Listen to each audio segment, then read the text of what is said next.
You really think you can train me to be a 6-star? 6-star? I think yes. Oh, I can't. No! Oh, Do it again! Keep your shield up! Come on!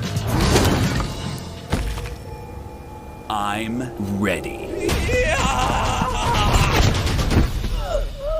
Okay, tomorrow we talk about tactics. Over 400 champions and Death Knight.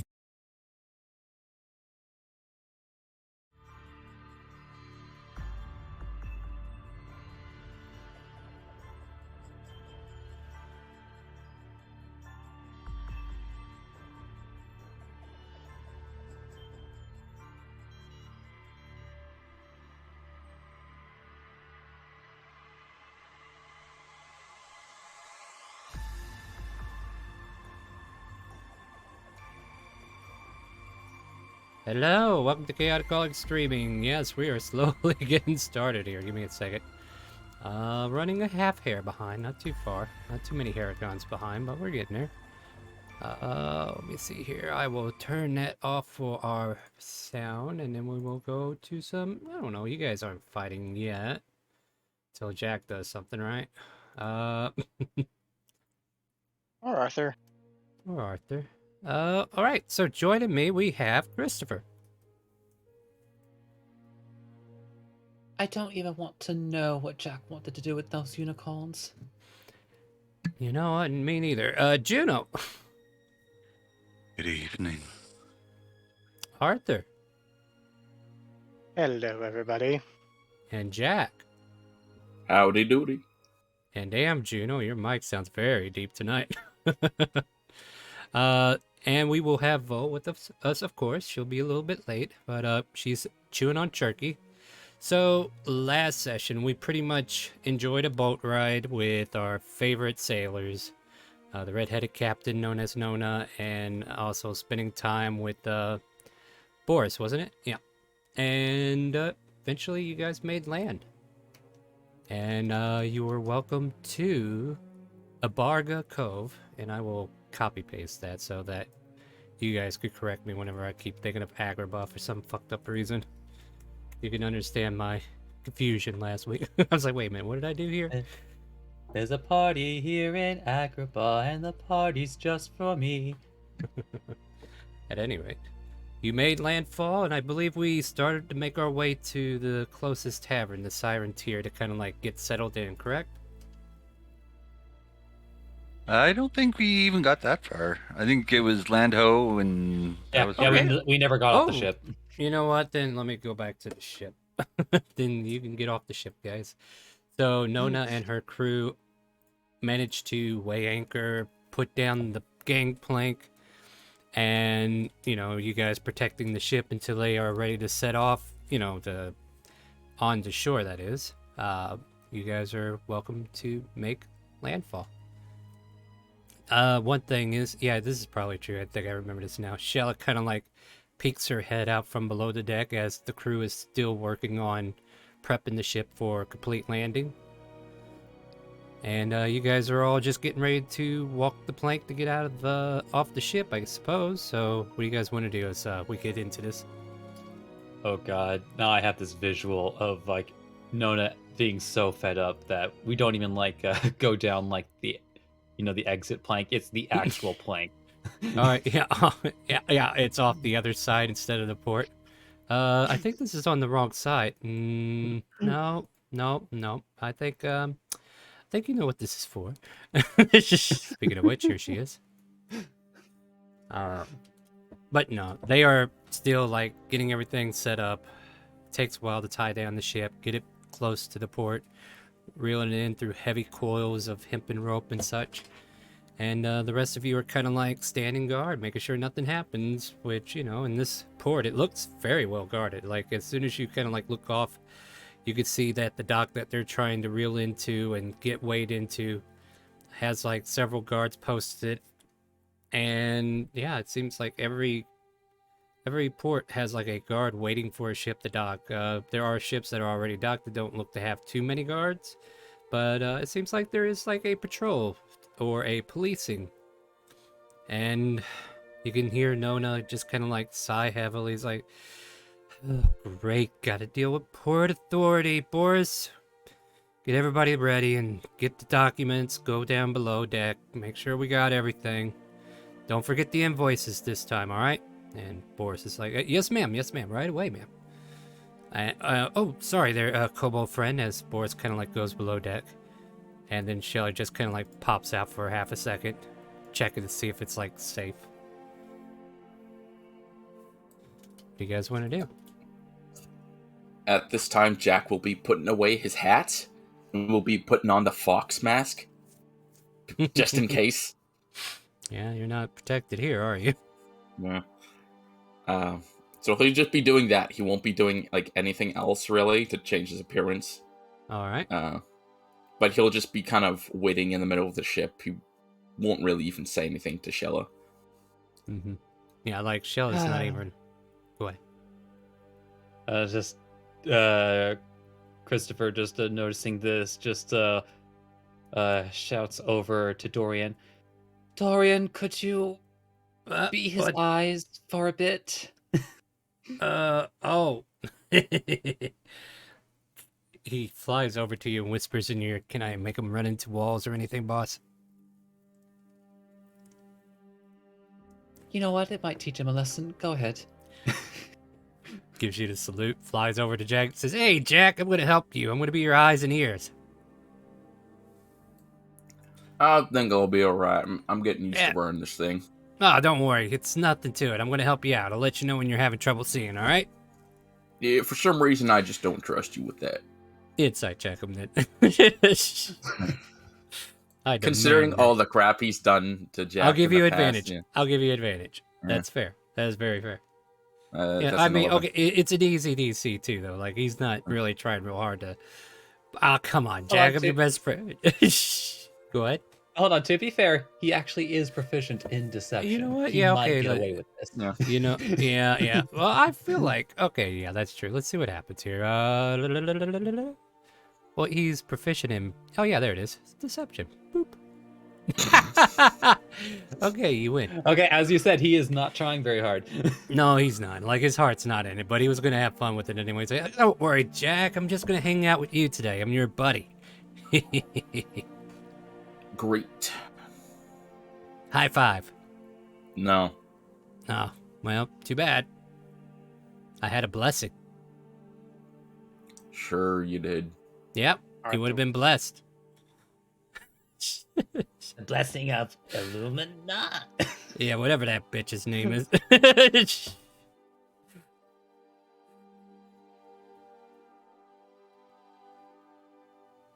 Okay, you go high five Dory. Dory's like, ah, there you go. You're blessed. Doesn't do anything. Anyways, I have one question. Who are you asking? Looking asking? out at the question for you. Okay. I'm looking out at the guards. And just at the city in general, any noticeable banners? Make a perception check. Okay, throwing on Eyes of the Eagle. Fair enough. Shit's equipped. Waha! Yep. And 26. The port, like the city itself has its own banner. I'm not sure you would be familiar with it. We could probably roll a history though, but like they have their own insignia. I haven't really came up with an insignia for this region though. But you do notice like colonial banners as well. There's a colonial banner like near this office space, right? A colonial banner for Tynek. A colonial banner for one of the states of Corinthia. And a colonial banner for Citadel Kingdom. Okay, but no Time War? No Time Warp, no. Okay.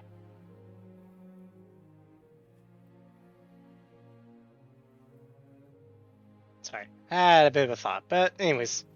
Yeah, well, my thought said they're not here. So, there you go. Not to go against your story or anything, but that's just the way I see it politically at the moment. Yeah, that's fine. Yeah, so the port is busy with guards and also port, the people who help you port, tying down the ropes and stuff, making sure the ship doesn't fly off the coast or anything. So the ship slowly gets ready to unload its quote-unquote cargo. And you guys are given the plank to walk to land, not ocean. Not to be confused for the starboard side, but you get off on port side.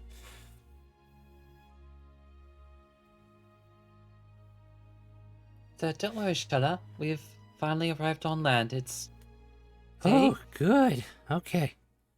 Well, maintain my distance. So far, so good.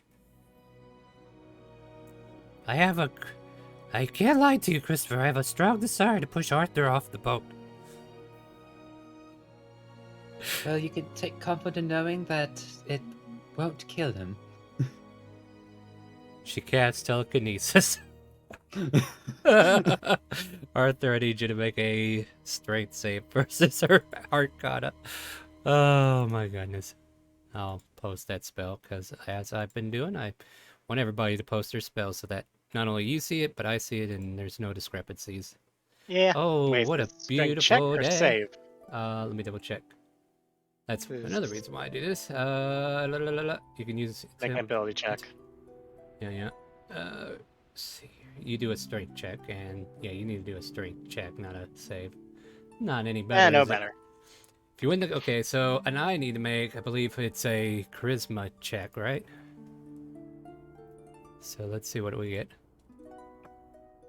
All of a sudden, Arthur, you feel yourself picked up off the ship and just flung into the water below. Wait, no. Down you go. I feel much better. Thanks, Christopher. Arthur just surfaces with a very peeved look. Yeah, you could swim the shore though if you wish. We're flying. Oh yeah, that's right. You got means to get out of this. And with that, you guys managed to make landfall, or do you want to do anything on the ship beforehand? Like, what's the intention here, everybody? As Vol eats beef jerky as she's waiting to leave with you guys. Kronk has nothing left to do on the ship. Yeah, don't worry. Or Juno. Yeah. So you make your way off then, everybody? As you watch Arthur land. swim the shore. Yeah, Arthur, you're able to climb up a little ladder that kind of like comes up on the side there. Or fly up anyway. You said you were flying, right?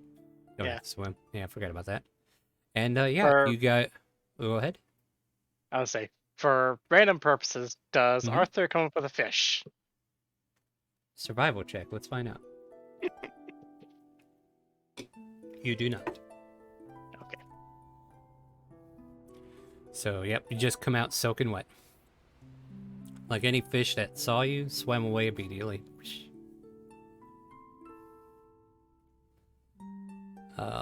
Alright, so everybody's walking on the shore. Confirm, yes?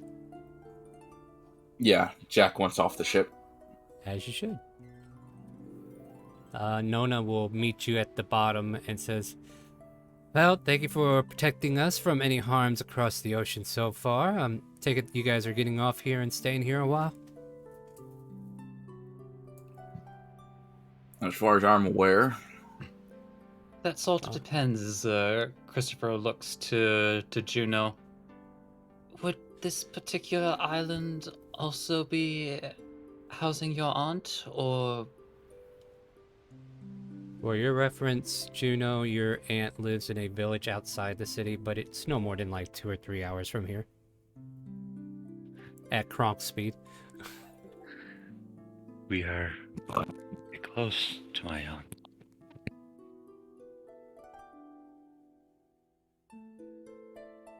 Oh, well, good.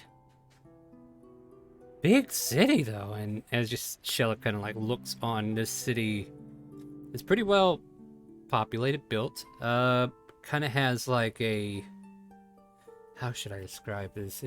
It's very well populated in density. Like buildings are kind of like built tall for this timepiece, mostly out of like white marble from the looks of things. Like most of this looks kind of like Rome back in the day, right? Like it kind of like got a Grecian feel to it, maybe, if that makes any sense.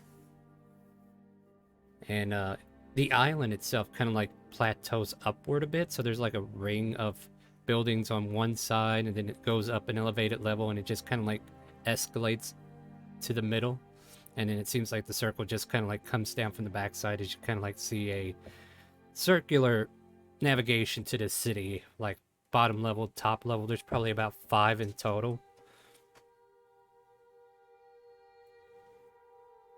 And yeah, if you guys are looking for a place to stay, Nona continues. There's a tavern known as the oh, what was the name of it? Boris, what was the name of it? Siren's Tear, ma'am. Oh, Siren's Tear. Yeah. The owner there, Kevin, you can talk to him. He'll get you some rooms and stuff like that. Oh, and this is for you. Who wants it? And she hands out a bag full of gold.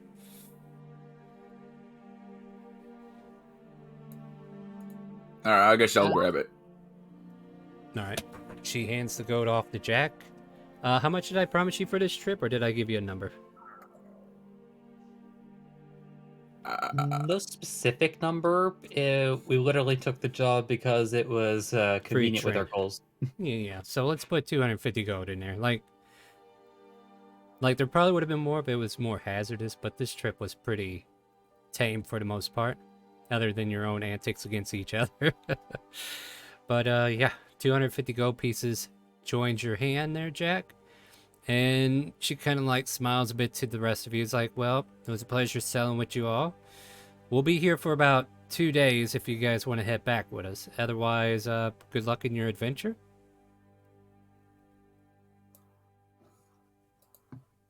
Yeah, if we don't see you then safe sailings. Oh, absolutely. Might catch you at the tavern later. Who knows? Go ahead. So, what are your plans precisely once you've finished all your business here? Oh, we're gonna take a day of leave, enjoy the city, get paid for the cargo we brought in, and then prepare to reload and retransport back to Jillian Cove and deliver some more goods that way. Yeah, we're just gonna be doing trades since my vessel is made for speed, so I get trusted with some of the lighter loads but important materials, so to speak.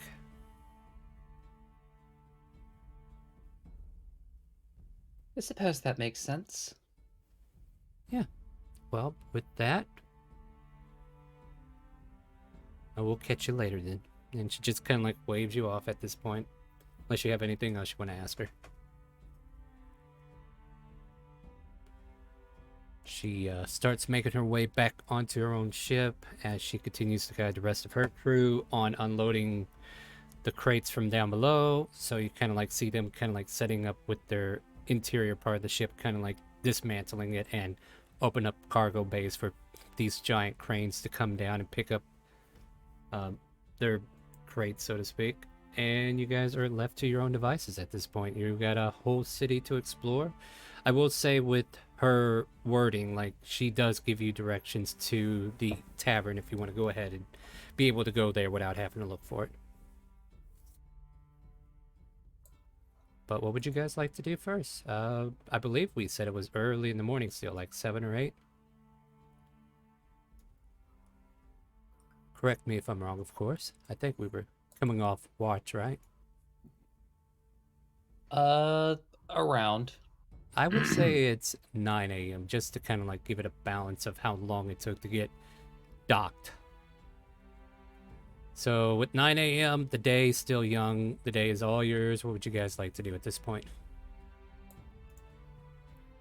How about we just go to the tavern and we can collect on any rumors and get a good idea of how the atmosphere is and plan from there. Well, I suppose then we should be clear what we're specifically looking for. So, for example, obviously we are here to visit Kronk's aunt, but we're also investigating potential rumors of outbreaks. Looks toward Vol eating jerky. And she just kind of like to that. And honestly, if possible, it might not be the worst idea to see if there's a circle in this city. Yeah, that would help. And didn't Minerva say she had a temple down here somewhere? Yes, that would also be something to look about for, or at least hear chatter about. All right. Is that history check? Yeah, you wouldn't have to worry about it, Juno. You've been through this city. Besides, this is probably where you had to launch. So Juno could even direct us to the tavern. It's been a while, so Yeah, maybe you might change- have missed a direction or two. Yeah. But yeah, Jack- eventually, go ahead. Well, I was Kronk the, manages to get you to the tavern. You can go ahead, Jack. Sorry. It's just that along the way, Jack is gonna keep an eye out to see if there are any of his wanted posters hanging around. Give me a perception check.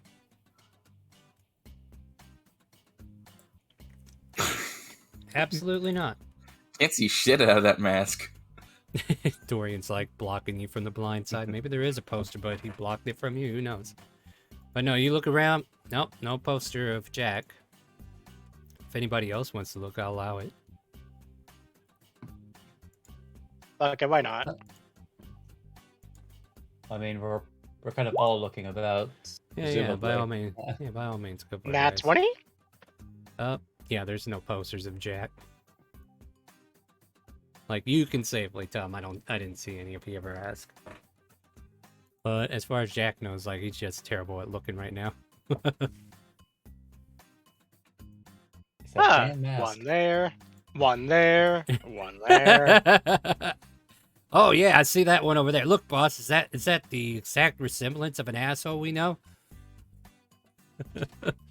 I do believe they've gotten the likeness much more accurately. I wonder when that happened. Patch Jack on the back of his shoulder. This one actually says dumbass cowboy. Huh. Dumbass. Wow, that's a change. Hey, you're moving up in the world. Yeah, considering I can make a whole bunch of shit that makes me... Yeah, do you want... Considering my intelligence, they'll never look for me. Will they? Well, you better keep that mask on.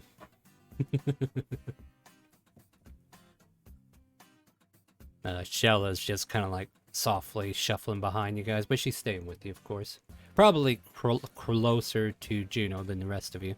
But eventually, you do make your way to the front of this lovely establishment known as something that I named a long time ago, and I keep forgetting its name because we hardly go to places like this. The Siren's Tier.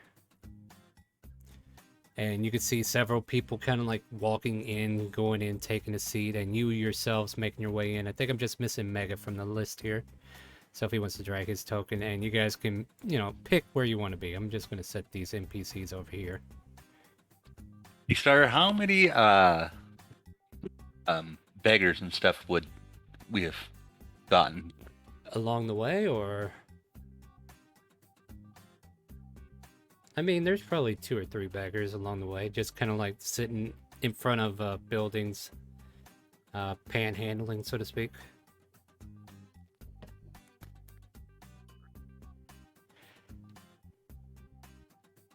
Is there something more specific you're looking for, or am I misreading you?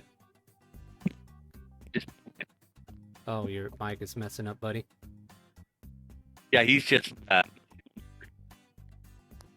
needy. Wow, that internet sucks. Are you okay, bud? I can't hear you. You garbled out. Yeah, he's looking to give silver to the.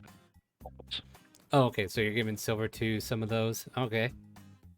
They smile up at you and grin their teethy grin, and some of them toothy grin. And thank you for your patronage. Thank you for helping them.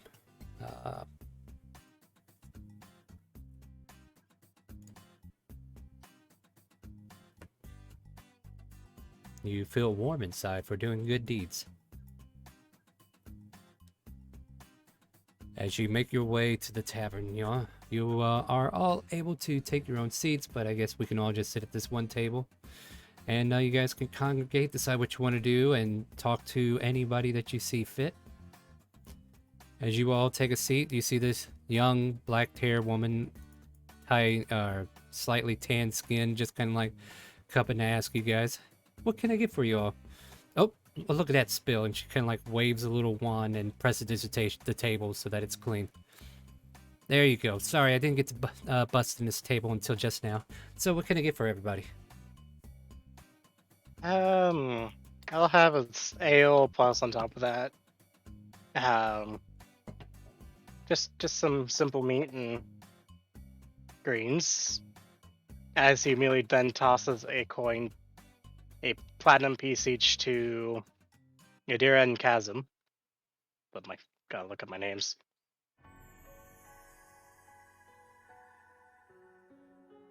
And whatever they'll have. Also, whatever they'll have goes on my tab. Oh. So are you handing her the platinum, or I'm misunderstanding you here? No, I'm handing the deck draws money. Oh yeah, that's right. You got a couple of people with you, don't you? I forgot. It's been a while. I forgot. Dungeon.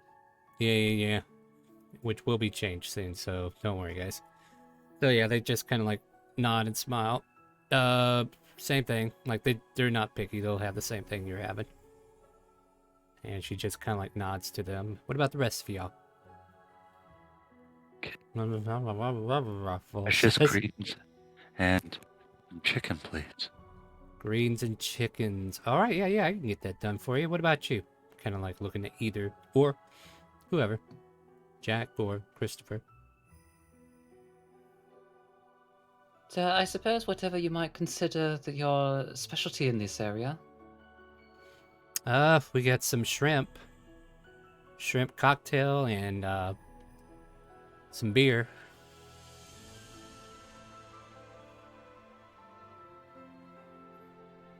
So You go ahead. So at the very least, I will try this shrimp cocktail. Fair enough. What about you, sir? Weird mask guy. What can I get for you? I'll just be having some any fish and beer. Fish and beer? All right.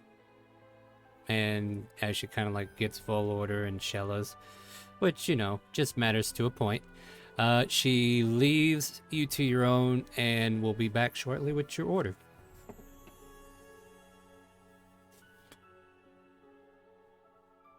Which means you have this moment to talk amongst yourselves or decide what other chaos you wish to start. Yeah, once she's gone, because Jack is certain there are posters around now. It's like, all right, I'm going to be doing the whole fake voice thing again. So don't be surprised when I'm speaking like Welshman. So What's a Welshman? don't worry about it. I might try to do a whole bounty hunter thing. Go to Barkeep later, try to get information on rumors, what have you. Unless y'all want something for me to try to ask about something specific.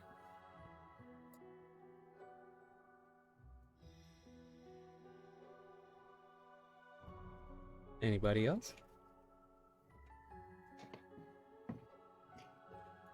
Green light must be out of season now.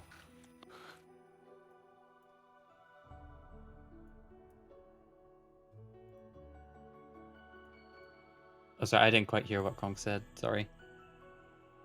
Go again, Juno? Must. Wow, your microphone isn't getting through on Discord. You want to try jumping out and jumping back in? It might be just a connection glitch with your internet at the moment.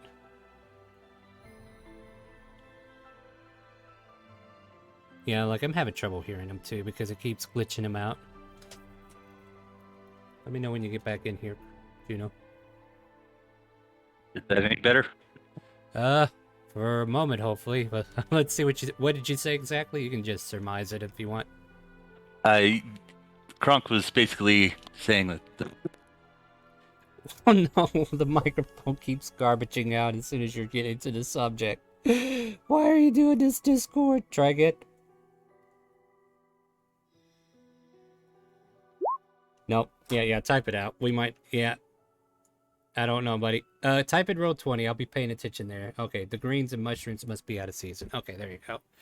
Yeah, so we'll try to hear you, and if we can't, we'll have you type it out, all right? That's probably how we're going to have to resolve that for now. This is why when you told me you were going to be at a hotel tonight, I was like, yeah, the internet's not as good as you think it is. But we'll see. So the barmaid, comes back eventually with this big old tray, and it's hovering about 3 inches away from her hand, and she kind of like levitates it towards you guys, and then your dishes just float off in front of you as she just navigates them to your spot, like where you're sitting, and she's just kind of like magicking the stuff off the tray, and then she pulls the tray back empty and puts it behind her back and does this brief bow as if she's put on a magic show for you guys. I mean, that earns her a tip. Hey, that's why she does it, right? 1 platinum. Why, thank you, kind sir. It's definitely a pleasure to serve you all. If you need anything else, you holler, all right? My name is Trilly, by the way, if you need to ask.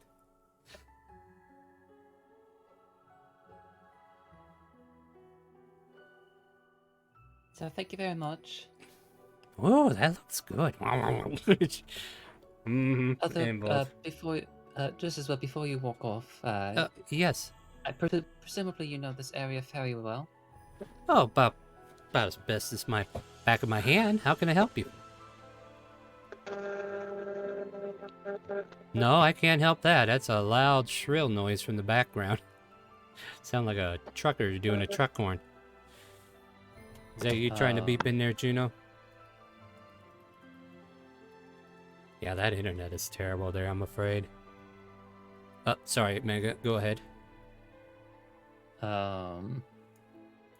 So there wouldn't happen to be an outpost of the Adventurers Guild around this area, would there be?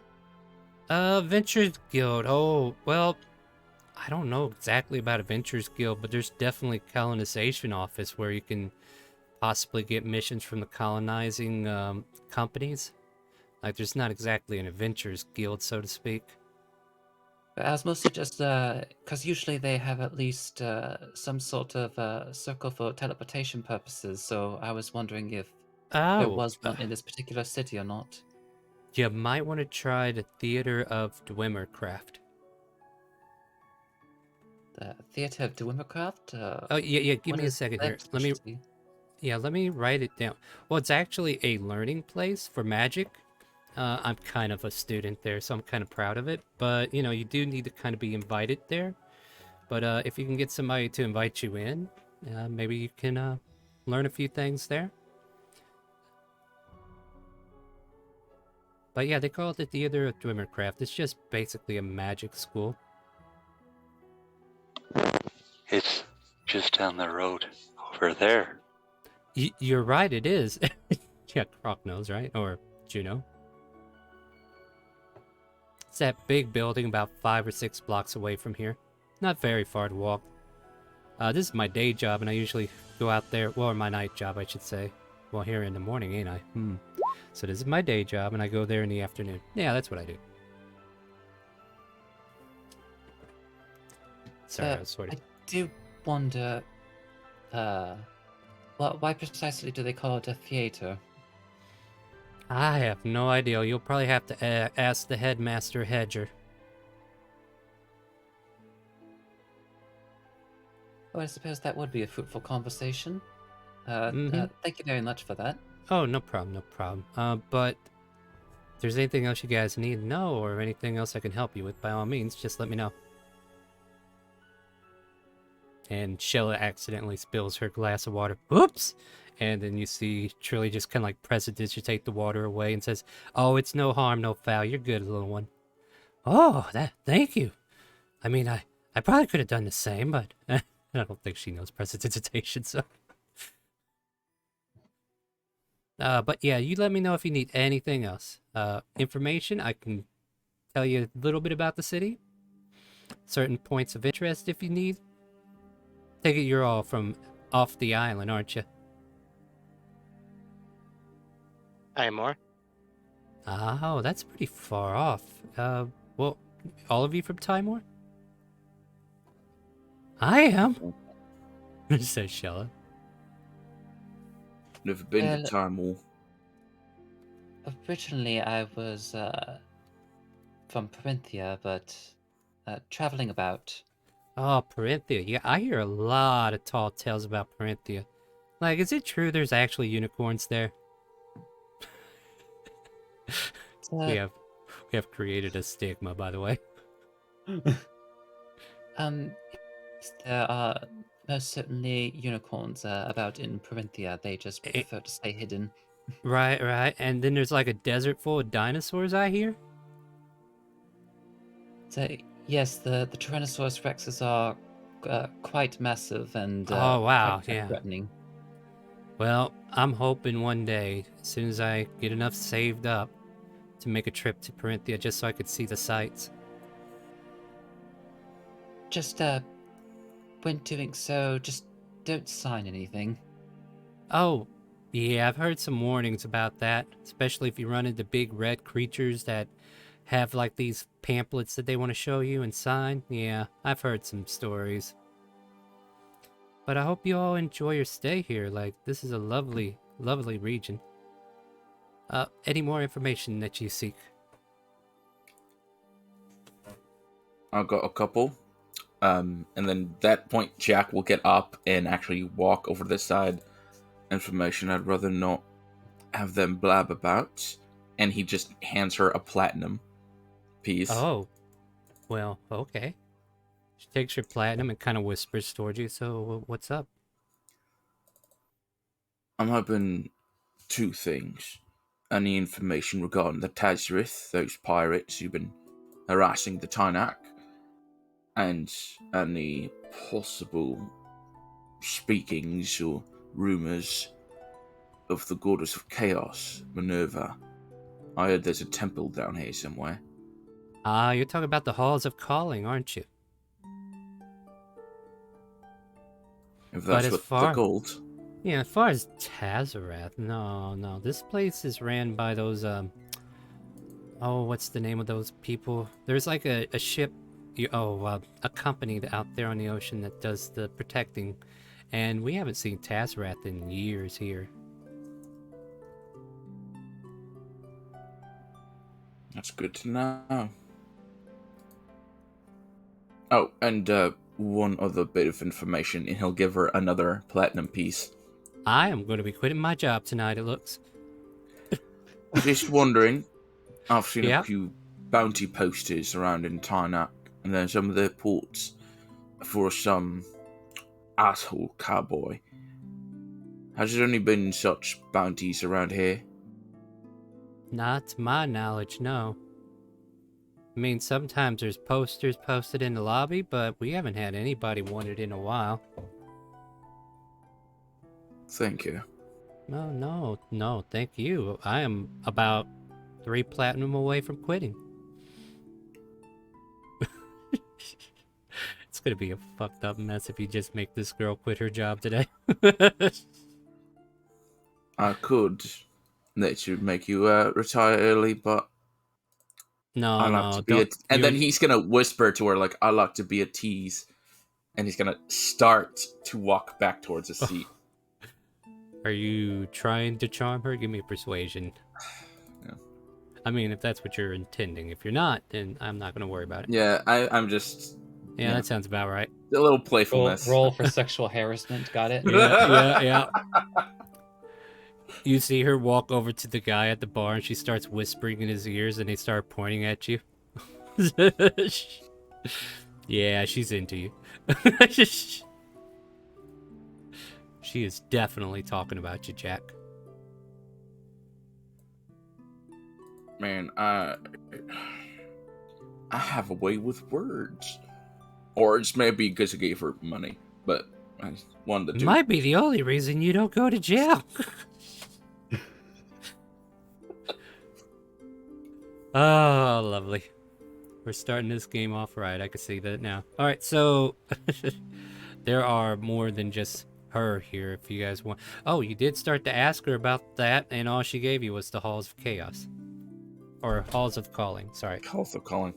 Yeah. Did she say where exactly they were? No, you pretty much told her other shit, and then she walked away as you walked away. All right. Well, we got a name at least. We can work off that. Yep, and you can have Juno roll history checks to see if you remember if it exists anywhere. Juno, if you want to roll a history check for that, you can.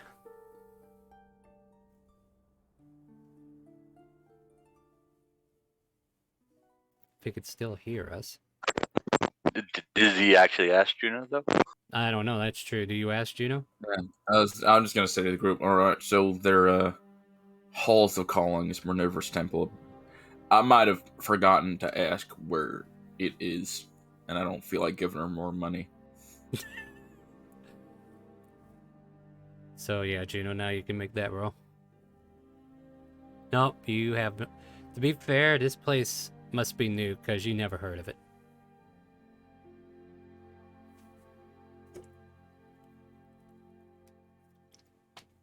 Which is very fair.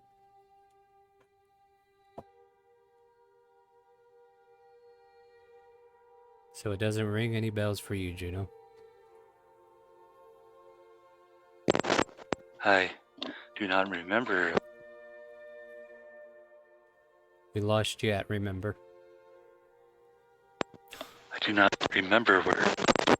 Oh no, it's like a Oh, bad no. CB radio. Go ahead and type it out, Juno.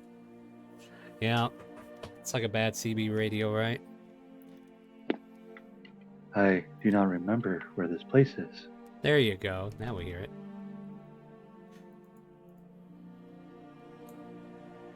So what do you want to do? You want to go run around town until we find it? Well, I mean, I don't have to wear this stupid mask anymore, but I might as well keep it on to, you know. Yeah, keep that thing on. By the way, be careful of walls. Ha ha. What? You haven't hit one yet, thanks to yours truly. Yeah. Right, whatever.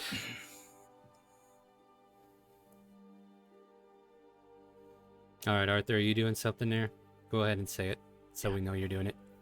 So yeah, once Jack's back and done asking about things, he's gonna get up without warning, walk over to the person that Jack was talking to.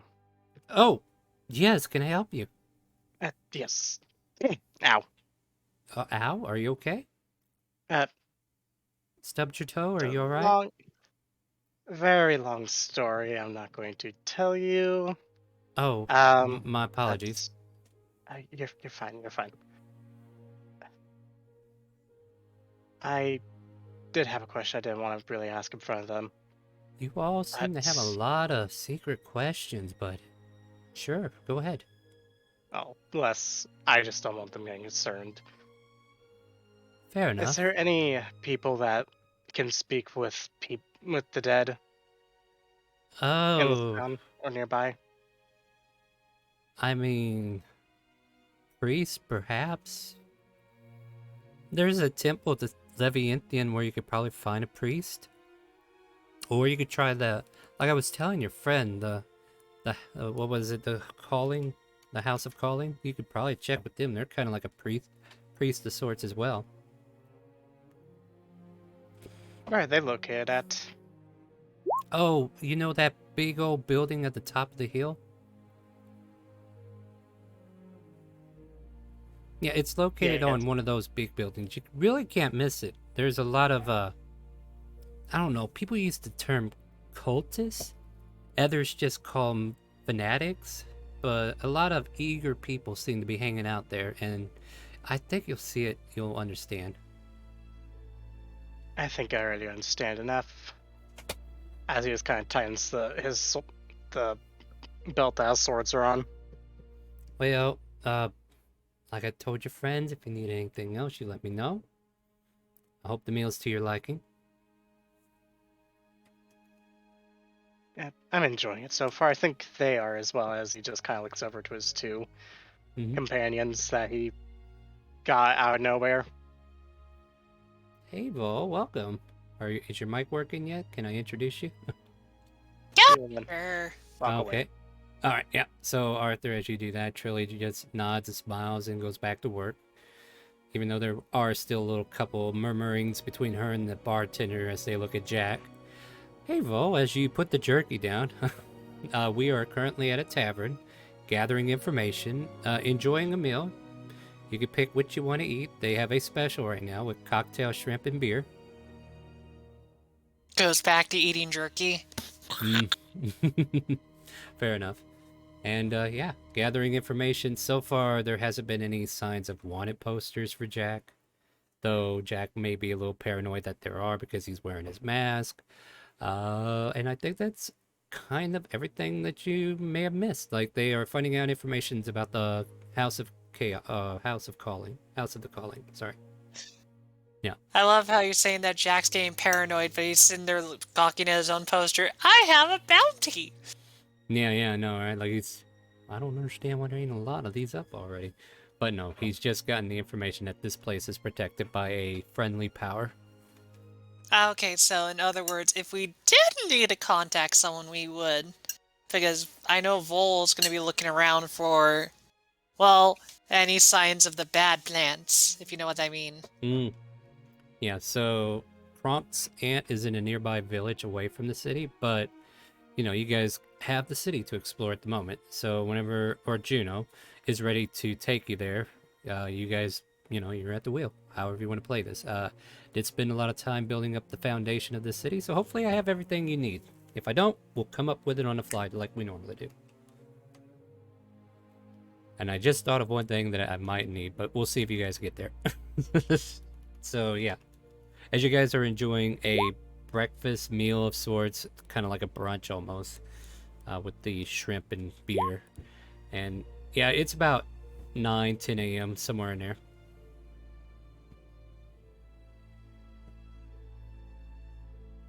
And I think like this group here is finally leaving to go do work or whatever.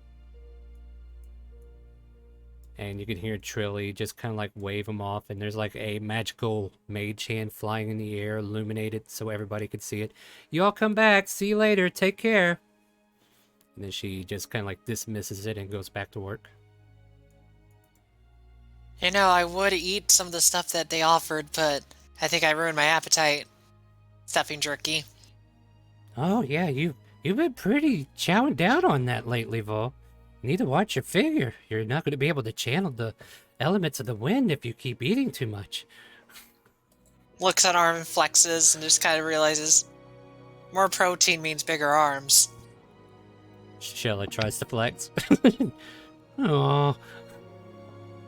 Well, I did buy 15 pounds of jerky, so there's that. Yeah.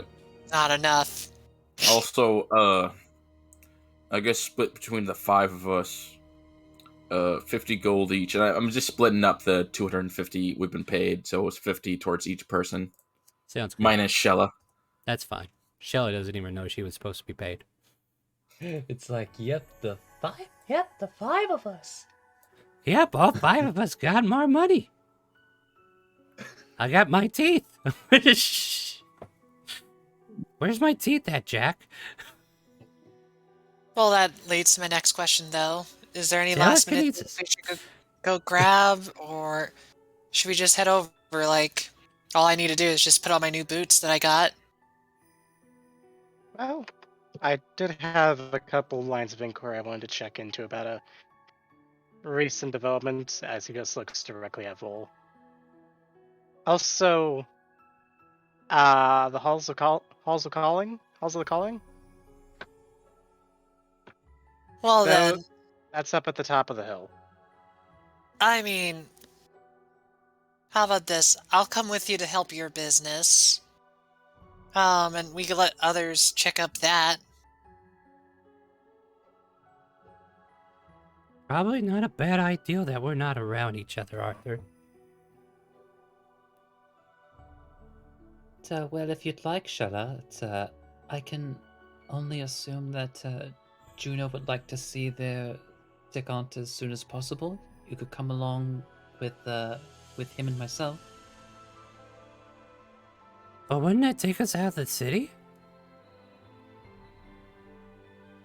I suppose that depends. Are you in a particular rush to visit your Aunt Juno?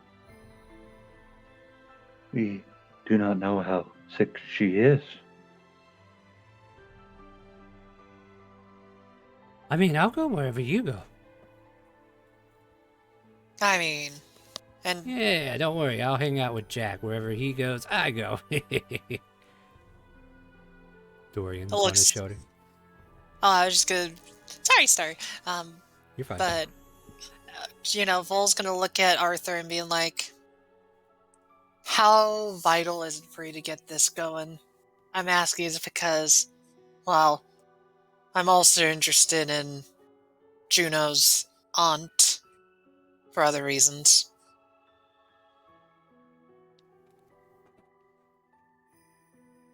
As he kind of just looks down, and then looks up. Vol,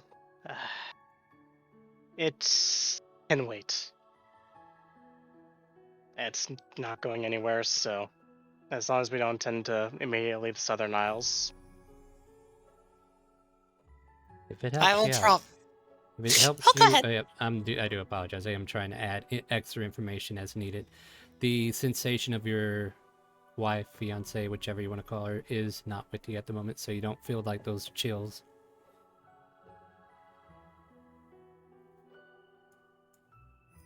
I promise you that once we get past this part, you have me for as long as you need me.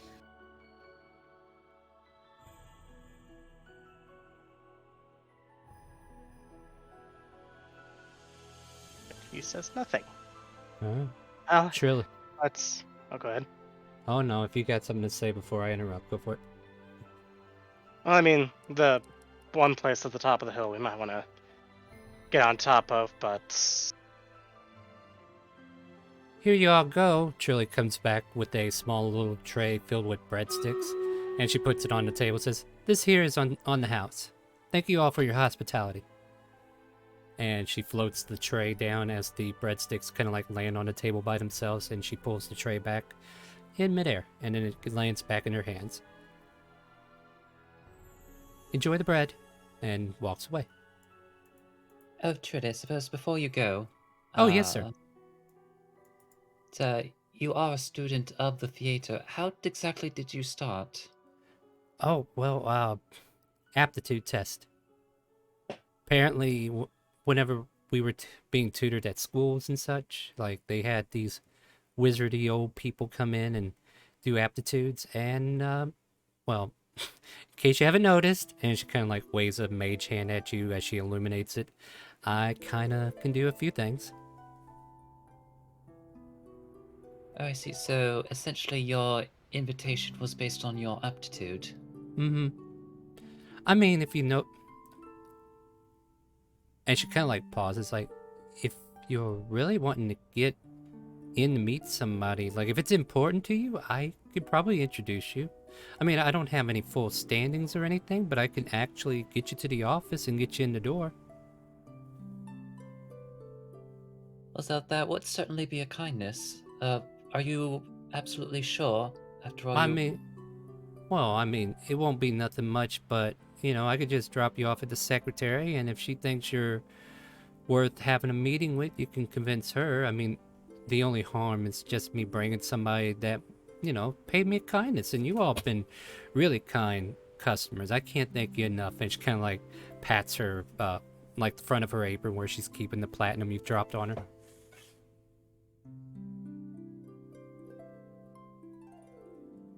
So, well, then it would certainly be appreciated.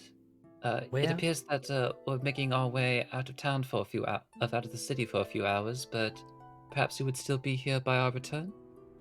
I'll be here till noon, and if you can be back by noon, because I go there till 4 to do afternoon classes, and I come back here afterwards around 5 or 6, so I can help out with the evening rush. So yeah, my day is pretty filled.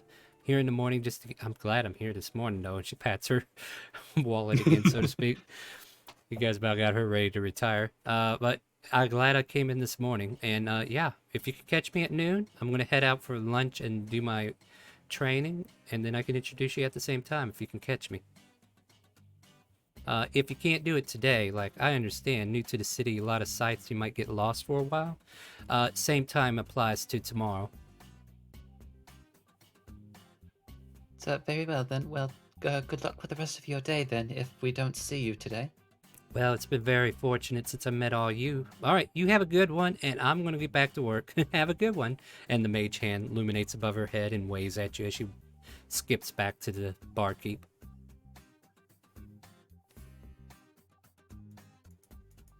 So very well then. Shall we all be off?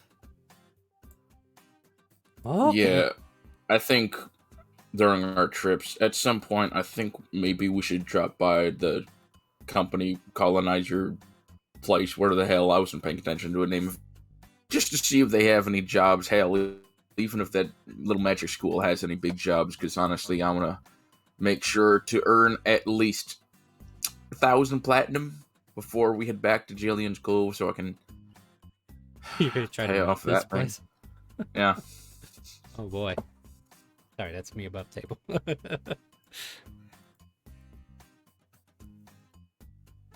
All right. That is certainly a large sum of That's pieces. a lot.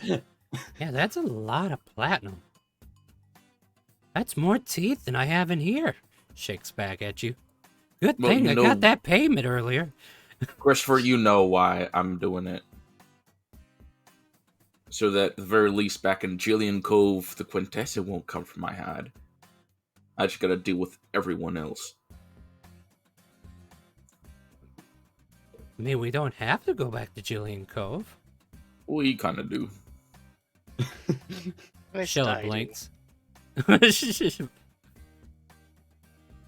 Oh, okay. Alright, so what's the plan, my friends? What is the intention of the party?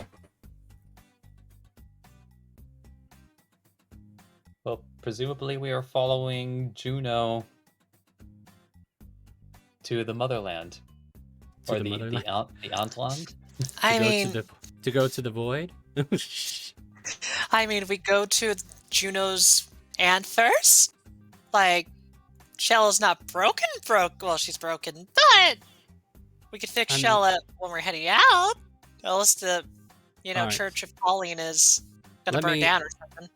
Well, you never know, But here, let me paint you some picturesque ideas that may or may not influence.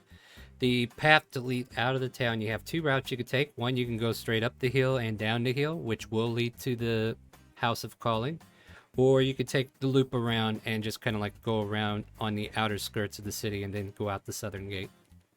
If that makes sense. So like you could choose to go up that way and run into it and maybe get it out of the way, or you can go around it for now and we just go ahead and go to a village that Croc gets the name if he wants.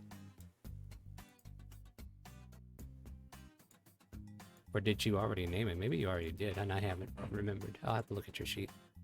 What do you guys want to do though, now that you have that information at your You disposal? know, if we could resolve it on the way, it might reduce the amount of potential fires once we get there. Okay. Thank you. I was wondering In if other I was words, going that's insane. Christopher like voting for the hill, but Yeah.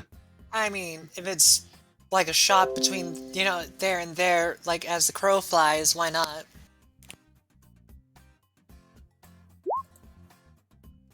You know what? As the crow flies, that's not a term I've heard before. Well, if you're traveling a lot, you need to understand how to, travel terrains, mountains, and stuff.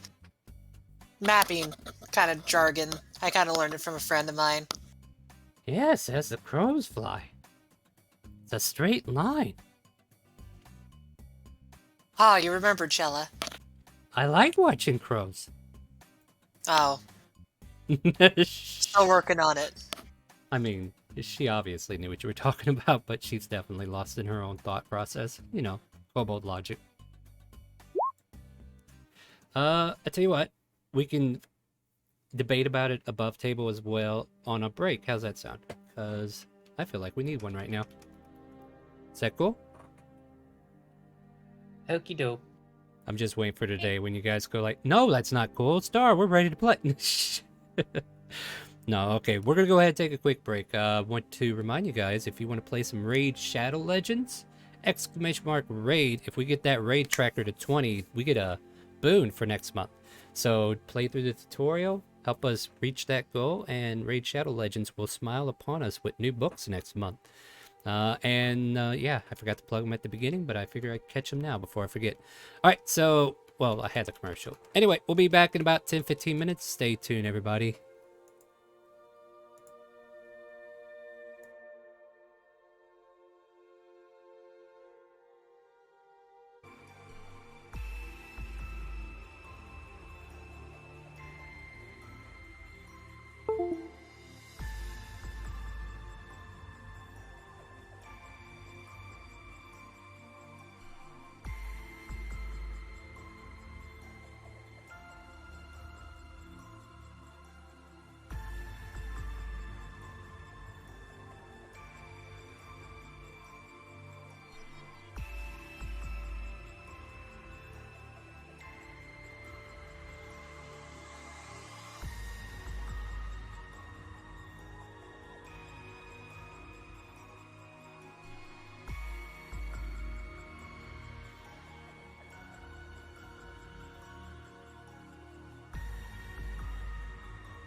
We are slowly coming back from break here. Let me get the music swapped over.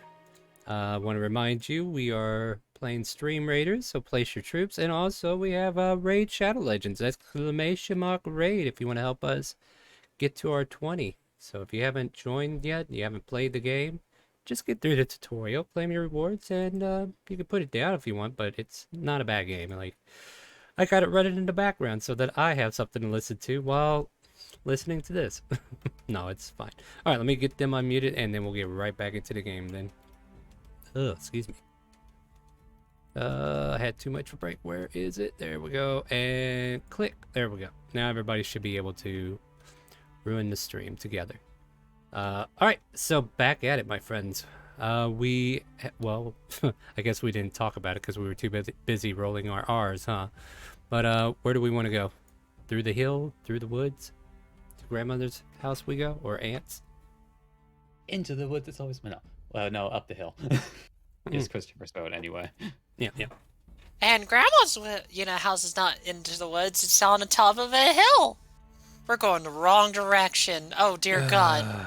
No, it's fine. I'm going to let you see certain things along the way, just in case you might be interested as you make your way to the halls of calling. As you continue your journey going up the main path, which has like a lot of shops on this main road that leads northward, or actually southward since you came from the north, you see a couple of shops like Fractured Dreams with a giant jewel that looks like it's been busted open as a insignia. Going past there's a place called the Expedition Hut, and as you kind of like look through the window, you can see a small goblin just kind of like rummaging through his wares and putting everything on shelves. Continuing even further, maybe one thing that kind of like catches your eye. What on earth is a what pot? We see Go ahead. I was just gonna say, is it something you put things in? Or put things out? Shella, do you know what a what pot is? What? No. Excuse me, Goblin Sir, what precisely is a what pot? Whatever you want it to be. What? Exactly. You know exactly what I'm talking about here. It's not about the who's and the where's, it's about the what. And where's. Not to be mistaken for where, but where's. I'll never understand. Looking at her own what bag. Thanks for throwing us in here, Goblin. Triard, I see what you did. Anyway, I mean, you could stop in here and ask him more if you want. But there is a sign that might catch your guys' eyes. There's a sign that lingers that says Clank's Exotic Pets. As you make your way most of the way up the hill at this point. Continue on. I can't help but be curious. What exactly is an exotic pet to, looks about himself. An exotic location. I mean... You what's think the most they have exotic... unicorns? Foal's eyes brighten hearing unicorns. It was a joke, Fo. I'm It's too late.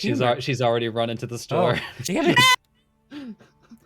it. Yeah, this place is oddly named, but as soon as you enter in, you see a wild-haired halfling just kind of like rummaging through pet food stuff. And as you kind of like enter in, you can see the shop has like caged animals. Everything from varieties of mice, rats, snakes, oh no, pseudo-dragons, ferrets, weasels, cats, the first thing and you said even would dogs. make Foal immediately start walking out. Like, nope. Starts Ma'am, walking out. can I help you find anything? We got some nice little roadies over here looking for a new home. Walks out.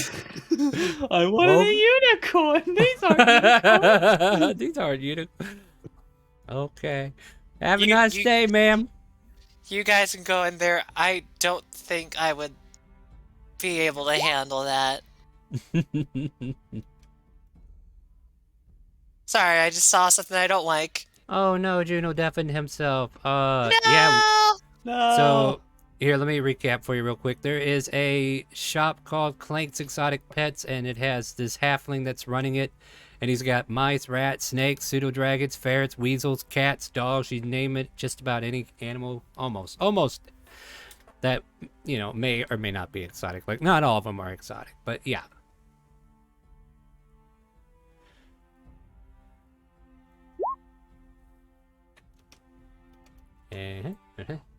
Jack is just gonna ask us, what's the rarest animal you have? Oh, well, if you're looking, monsieur, we have this albino ferret. Completely white. Take a look at it. And he, like, opens up this little box case, and this little white ferret with red, beady eyes that are very bright, considering how white and pale it is. Kind of, like, crawls up his arm, and he, up on his shoulders, like, hey, he's a little snug little guy. What do you think? Jack is gonna extend his arm, like, out to the ferret to see if it'll come to him. Animal handling. And the ferret is currently, like, sniffing your hand, like, in a friendly gesture. Nice. It leaps off his shoulder onto your arm and quickly up yours until it's, like, over there next to Dorian. Dorian's like, hey, the spot's taken. And then it goes to the other side. And he just kind of scratches under its chin. It's like, I'd love to take you. I know there's someone back home that would love you, but we've been going through such dangerous stuff, and I don't want to put you through that, little buddy. Oh, it'd be neat if he can get a good home, but if you don't have the right conditions for him to live in, I'm sure he'd be happier here then. Maybe on the way back Albie. home. Yeah, you One little fella. Chirps back Well, down.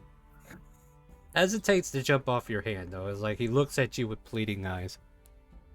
I'm sorry, fella. Trust me, it's for your own safety. But you know what? Whenever I come back, whenever it may be, when all business is done, it likely won't be for quite some time. If you're still here, I'll come grab you.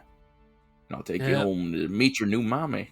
Well, don't worry. He'll be here waiting for... Well, hopefully he'll be here waiting. You never know. He might find a new owner before then. So up to you if you want to get him now before somebody else snatches him away. Or he'll just be finding his home when he finds it. Alright. Well, you take good care of that little fella. Foe, does the name of this shop not ring any bells? Just asking for a friend. I'm just... Above table. What was the shop again? Clank's Exotic Pets.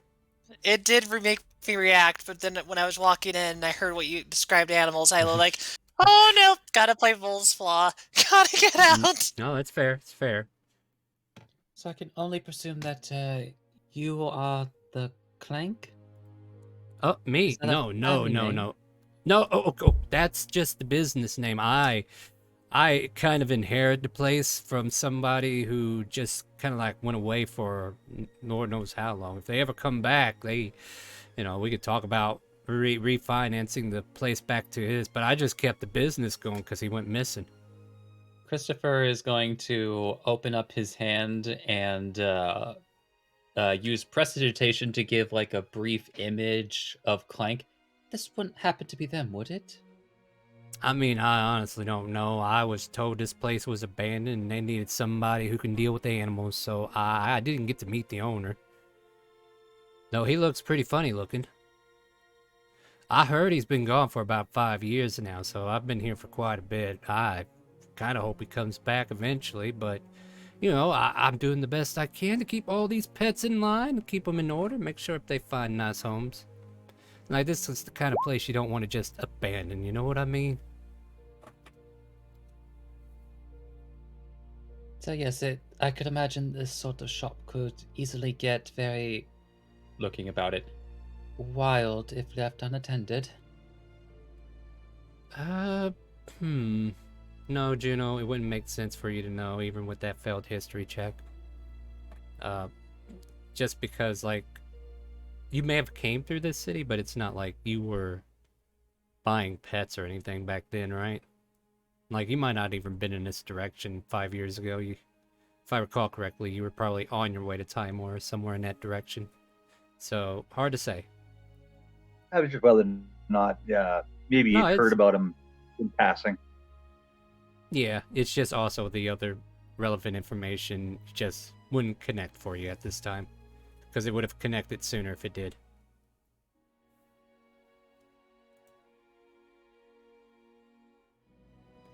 But no, I just want to make sure these pets find a home, and I just kind of like start doing it for the city, and then the city just said, you know what, go ahead and run it. We don't want these animals to be without a good place to be kept, you know? I mean, he's a halfling, you might have to look down to find him. But his wild hair does like spread out, like it's red, wild, flaring out like flames in a way. And you can kind of like make out where he is, Arthur, if that's what you need to do. Come on, Jack, a redhead. Why aren't you going for it? That's evil. Oh, that's evil. Yeah, he will walk over that way and kind of inspect the halfling real quick. Anything you're interested in? To Arthur. Actually,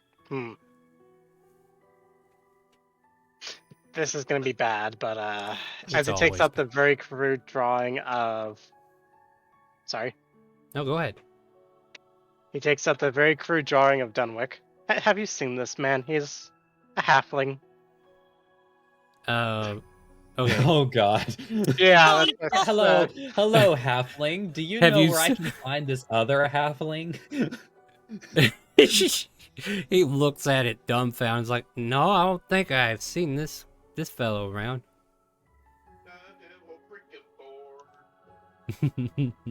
Somebody's singing in the background there. Yeah, I've got a deck of cards.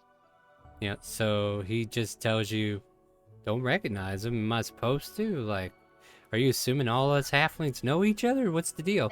No.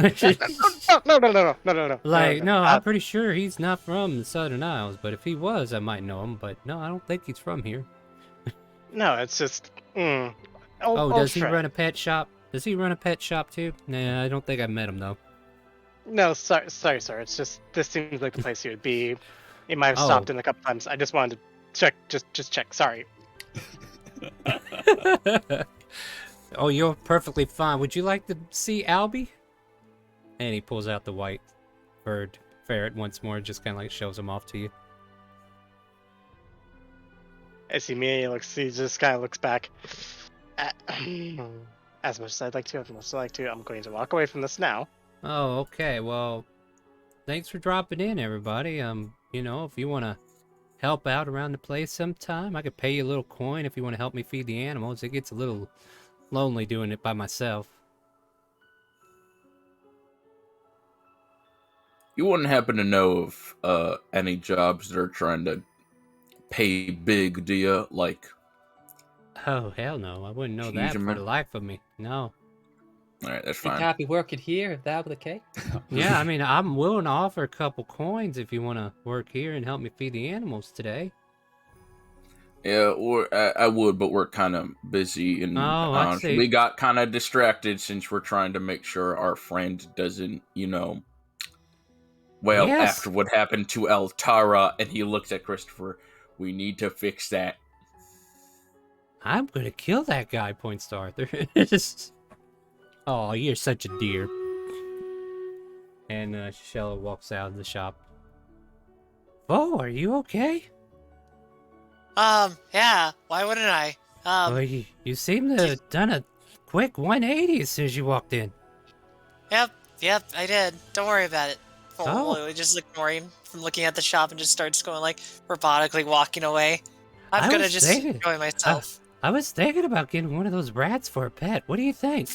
Bull speeds up her pace. Whoa, where are you going?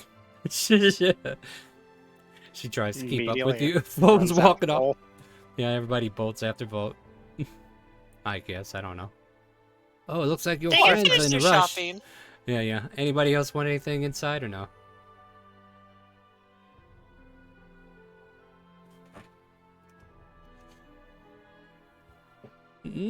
Juno's not looking for anything. Say again, Juno? I just didn't hear you. What'd you say?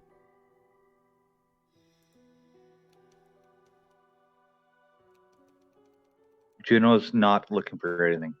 Oh, okay, fair enough. Yeah. So with that, I suppose you all hit the streets, right? Ow! Ow, I hurt my hand.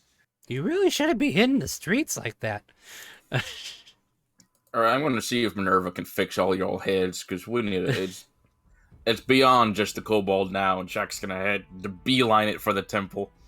Alright, you pass a meat stand called Meats on Pike, and then eventually you are outside a giant temple location where a lot of people are wearing like dark gray robes, and they kind of ask the crowd, do you hear the calling? Do you hear the calling? Oh my god. Do you hear the calling? Oh my Do god. you hear the calling? You know I have to incorporate it somehow. I knew it. I fucking knew it. I was sitting there like, okay, maybe we can place. Oh, okay, Star. Okay. You're welcome. Let's. And they're just kind of like murmuring to themselves, do you hear the calling? But you can walk past them if you want. Or you can interact with them. It's up to you. They're just a bunch of cloaked figures. One cloaked figure goes up to this one man and just says, "Hey, I just met you and this is crazy, but here's my sending stone. Call me, maybe." No, really, call me, because these things are expensive. But yes, you Jack? make your... Go ahead, Jack. Jack would actually just go up to one of them and be like, hey, so does, like, she ever show up here? You know, goddess chaos and all that. You wish to see the goddess? This old man kind of like peers his head out, stares at you. Gray beard, gray eyebrows, gray silver hair. Do you hear the calling? Takes your shoulders. Dorian like leaps up onto your head. God damn it! What the hell's wrong with this guy? Okay, look, I've already met her once. We just need to talk to her again. Now that we're here. You must meet the High Priestess. She will explain everything to you so that you may commune with her once more. You hear the calling! Quick, everybody! He heard the calling. I just had to say her name. Yeah, and while he's rambling, he's just gonna be like, I just said her name like 3 times and she showed up. Do I have to do this? No, you go meet the head priestess. And he kind of like starts to push you into the building, and Dorian looks back to Christopher. Am I gonna burn if I go in there? You can't burn, remember, Dorian? Oh, silly me. Radiant damage though could be a bitch. Kind of like hold it up for dear life. Do we go in then? Jack, wait, come back.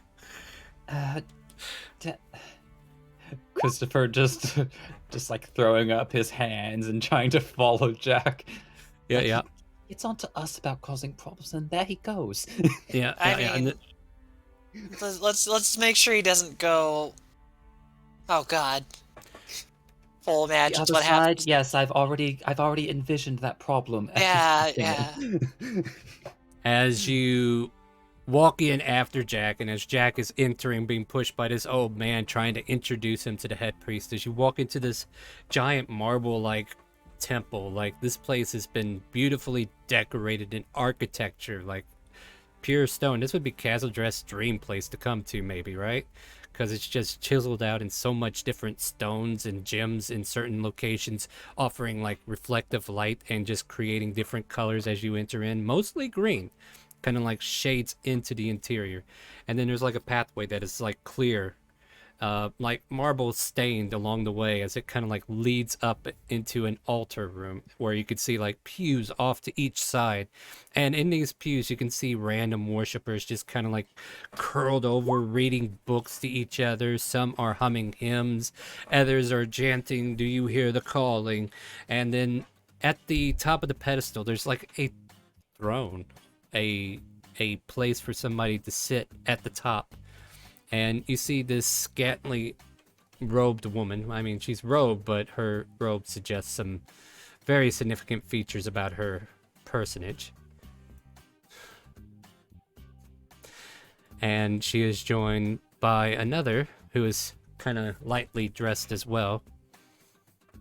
And they seem to be at the top of these pedestals. I'll expand their things as you kind of like approach the woman on the left, who seems to be sitting in the throne itself, kind of like stands up, and she has this very, very... hold on, I have to think for a minute. Did we misplace the staff of the Archmage by chance, or is that in the future? The staff of the Archmage is in the future. That's Perfect. the future. In this case, you see her with the said staff that I tried to figure out if she still had it or not. So she clicks the staff on the ground, stands up, and goes, well, well, well, what have we here? They heard the calling, milady. They heard the calling. Excellent. Do you hear the calling? She kind of like coils as she takes a step towards Jack. Yeah, look, Minerva just told us to come here so we could fix the damn kobold, so, like, we're here. And at that point, he just kind of turns out, like, pulls off the mask and puts it away and just yells out, "Yo, Minerva, we're here. Can you fix the damn kobold now?" He's not even talking to the priest. He's like, come on, we just got here. Now do your job. Oh, you're cute. Think that she's just gonna answer you on a whim. Sure. She did before, so... I mean, don't get me wrong, she does like doing that on whims. You said you have a problem. A specific curse has been placed on one of yours? Yeah, Minerva actually placed it on the stupid kobold, and he Hey, just looks I'm the back at stupid... it. Hey, Jack, that's not very nice. It's true. Yeah, this she little- keeps trying to... No, go ahead. No, she keeps trying to kill one of her friends here, and... Well, I mean, it has resulted in numerous annoyances, including the somewhat burning of Altara. And we'd like to fix it. It'll catch us on fire. It might be a bit of an understatement to refer to that as an annoyance. Oh, It was sounds annoying to so- deal with. It sounds like Exidy to me. Well then. The sire just kind of like stares over at the kobold and puts a hand on her shoulders like, yeah, it seems the hands of fate have had a good lashing to you, child. I'm a kobold. Of course you are. I could do it. For a price, of course. You know we don't work for free. Nobody ever does, isn't that right? Kind of like turns to the other woman who's dressed in black. Or scantily black in a black mask. She just kind of like nods and then offers an agreement. So what I suggest is, I don't know, 10,000 gold sound like a little too much, and a deed of chaos? What do you think?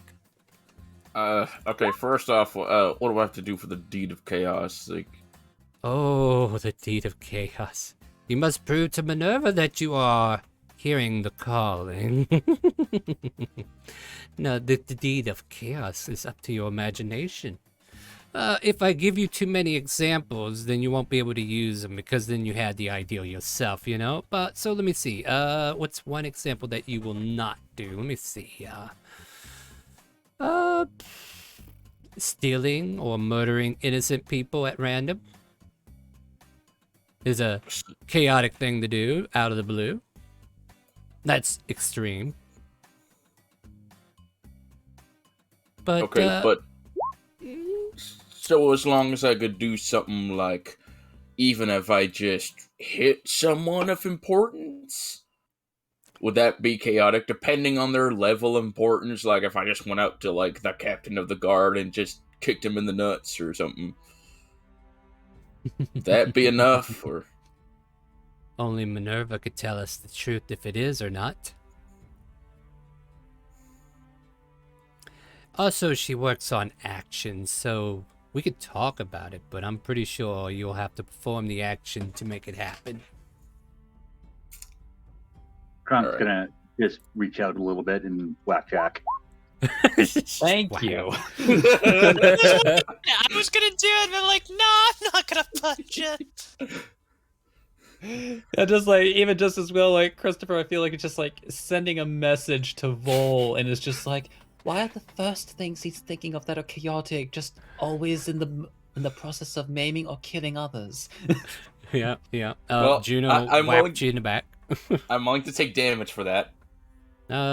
Strength modifier on a D4, unless probably just a strength, whatever your strength is.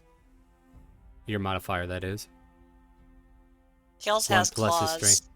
Oh yeah, I guess you could hit him with your claws if you want.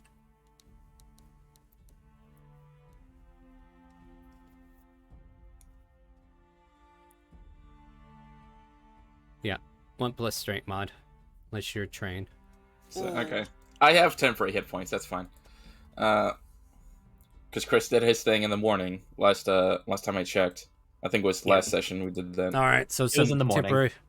temporary hit points fall off. Yeah. So he's like, okay, well, I mean, no violence, because good thing, because I had an idea, but I guess I won't do that now. Well, the measurement of chaos needs to be determined by your actions. Hey, so that throne up there is that just your thing, or is it like a Oh. holy kind of throne? Exactly, it's mine. Touch it, you die. Okay, no, I can't do that then. Jack is going through the motions of, okay, what could I do? Is there anything in here that's like You might get holy? the sensation that you shouldn't be doing it here. Okay. But I will point out, like, there's other temples in the city, like the Okay. Temple Leviathan. There's, like, I can't. Okay, so the intention here is that I shouldn't be able to help you at all. Like, I can give you a few examples from her, but basically this is going to be up to your imagination how you can create chaos that you think would be strong enough to earn Minerva's favor. That's the catch-22. Like, just thumping Jack is not going to be enough. Just in case that was the intention for that. Yeah, but that wasn't chaotic enough. That's almost expected, to be honest. Yeah. There was too much law and order in that. Well, Jack has an idea. It's like, okay, well, there's nothing he can do inside the temple, but he does have a couple of ideas. But he's gonna keep them to himself for now. I was like, all right. I mean, there's some temples. I could do that. I don't think I'll do the sailing one because I mean, we gotta sail. Damn it. All right. He's gonna look back to the rest of the group. Okay, so do you want to like go to that magic school? Well, I mean, we can do that later if we want. Yeah, we go. How about we let's just go to Kronk's aunt, right? Yeah, and then we'll deal with the curse later. Good, excellent. We'll be here for a while, waiting for you. In the room, there's these two, and then there's probably 5 or so on the left, 5 or so on the right. They're like cultists or fanatics or whatever. What are you doing, Gronk? That would be Wanda Smiles. All right. So on a random cultist, is that what you're doing? Yeah. They get a 3, and then all of a sudden they start smiling for no reason, and then we hear, she's speaking to me! Look! My face! It's not working right! I can't frown anymore, guys! Look at me! I'm smiling! I'm so happy! Look at... I don't feel it, but I'm smiling! Yeah, you got a fanatic going crazy thinking that they've done something good. They please Minerva, but no, after what, a minute or so, it kind of like wears off. I can't remember. I think it's 10 minutes. Yeah, it might be 10. I don't remember. You might want to look it up. If you want to look it up, I'll go with whatever it says. But like for the next minute to 10 minutes, whichever be the case, he is ecstatic. He is happy. He just can't stop smiling. And then whenever it eventually wears off, he starts to frown. And then he's like, "Aw."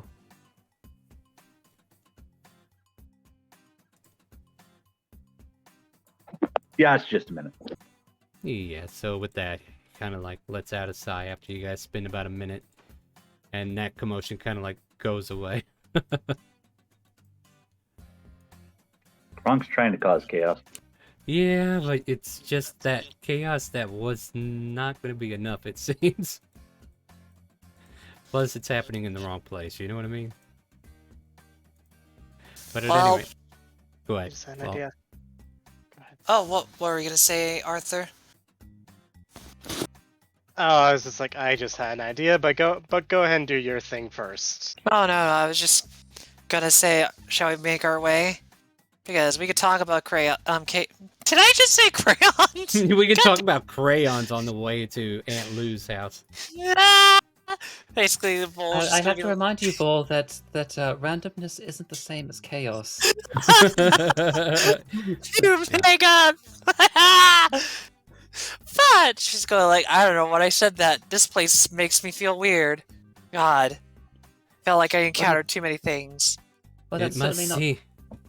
Seems you haven't heard the calling then, my dear. And go ahead there.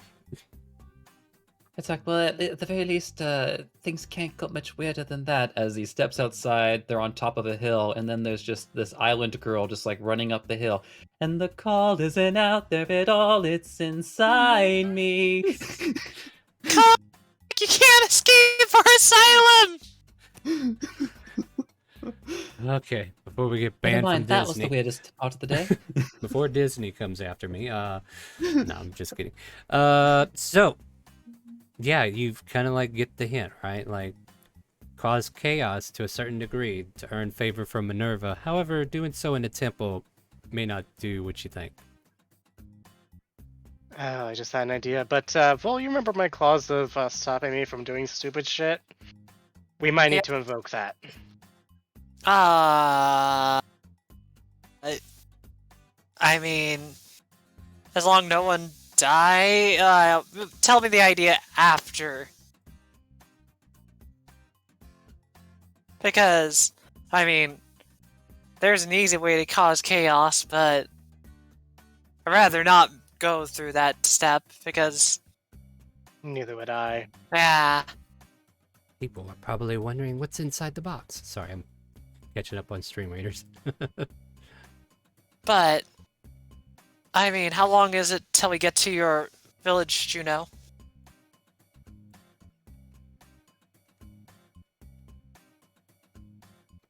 I believe it is a couple thousand trees away.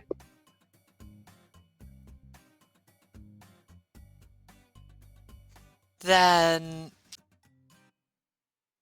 starts walking. Ba-da-ba. Alright. So, making your way to the village at this point? To the village as they all go rolling down the hill. Yeah! Ow! Ow! Ow! There's rocks! Ow! I don't know why Vol decided to roll up into a ball and tumble, but oh well. And also, where's that song coming from? Jeez. Jeez. Alright. We need a name for that village, Kronk. If you don't have one, let's see here. Let's come up with something, shall we? I wonder if I did already. Let me see if I've made notes. Maybe the village was the name of Juno's old name. Rompville? Yzma. He would have been. He wouldn't have been Kronk when he was still there, though. I don't think. Oh, yeah. Let's see here. Okay, what would be a very turtleish name for a village?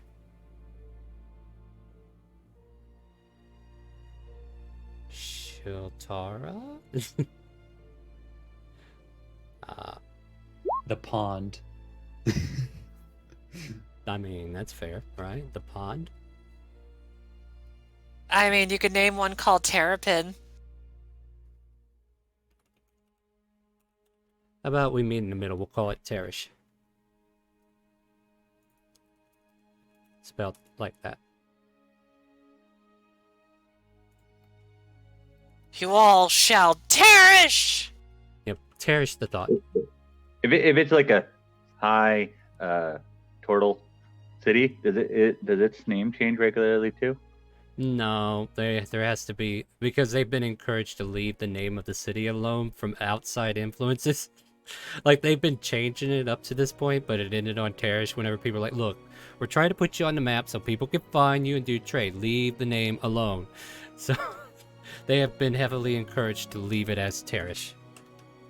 It would be odd if they keep changing it, then nobody knows where they're going. But, yeah, you make your way to Terrace. Although in fairness, they might still like culturally be changing the name constantly, but they're not allowed to change it on the map. Right, exactly, right. So, but at any rate, I guess you guys are traveling for a couple hours as you count 2,000 or so trees. The road is cleared, but there's like jungle off to each and every side. You can see caravans coming and going, heading in different directions on the island itself, coming towards the Agrabah Bay or Cove, and then also coming out from it as well. But you are journeying nonetheless. You guys want to do perception checks? See if there's anything that's going to stop us as I look at roll tables for a jungle.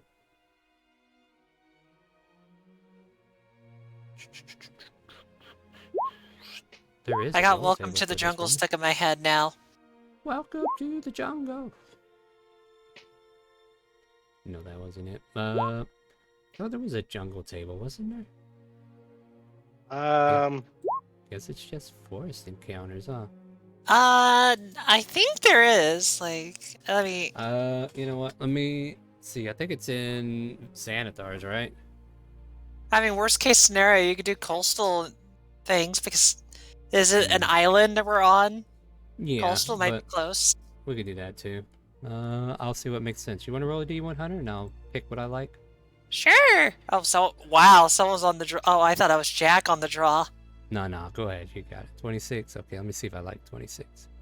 What level are we? 10. All right. That's No. Say again? So I about said 11. All right. Let's see here. I wish we were 11, but I understand that we haven't earned that yet. I think one of these that I'm going to go ahead and say is like you can hear croaking of giant frogs in the nearby jungle. Like that one's just given. And then let's see. Oh, interesting. That guy again. I like that idea. Yeah, let's do that. I mean, it's one of those things. You could choose to stop or you can choose to keep going, right? But you see a couple of guys dressed kind of druidically, kind of like trying to herd these giant frogs into away from the road, basically. Like they're trying to keep them from jumping over to the road. And they just seem to be herding them off. It's like, go that way, go, look, I know you think there's a fly over there. No, go over there. So they're just kind of like animal handling check over there trying to get these giant toads to do what they need them to. Do you require any help? Well, these guys are being stubborn. They seem to want to keep going over there because they think there's food over there, but I swear I just seen a swarm of flies that they can actually snack on in that direction, let alone some other things. But they seem hell-bent across the road. Almost like that chicken.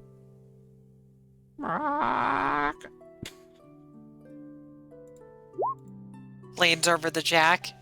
Jack, why don't you just ask them nicely not to cross the road? It worked with the tree. I mean, suppose we could try. But Juno, Jack's... Well, Juno's already speaking with the animals. Yeah, so Juno's going to talk to him and say, why are you so eager to go that way?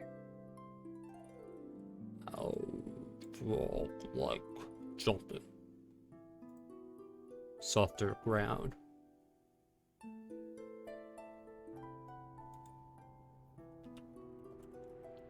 Are you going to hurt anyone if you go that way. Yes. Probably on accident. But like soft ground. Here's what he's talking to. Yeah, so Juno's going to relay that to the other druidic-looking guys. That Yeah, they seem to be hell-bent in going that direction. That leads to a beach. Yummy eggs in that direction. Not going to try to hurt anyone.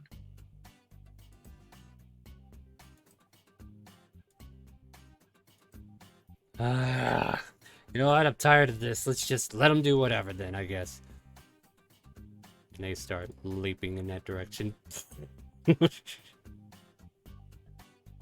You have a good day now. You too. And it just kind of like croaks and keeps going along with a few other of its allies. I hope they don't get too close to the ocean. That's my only regret. But you know what? If they're going to be stubborn and keep going in that direction, then bah humbug. What's your name, by the way? I am Juno. Juno. Oh, pleasure to meet you. He just kind of like grumbles and just walks away. I hope you have a good day. Yeah, you too. And then with that, you guys pretty much can continue your journey as these druids kind of like leave.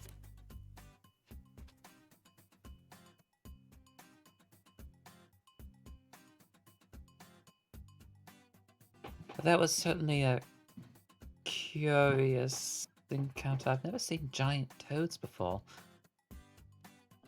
They're this chicken. not as rare as unicorns.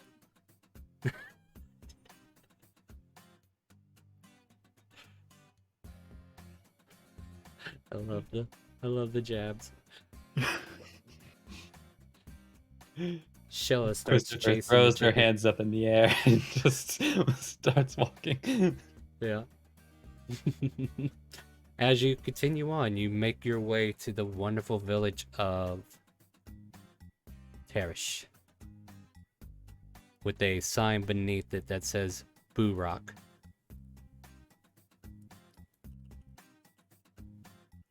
Vol puts that in her bag.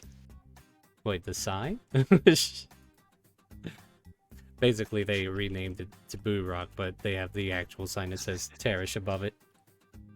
I'm just making a joke because Vol's a klepto. So she'll just be like, stuff it in my bag.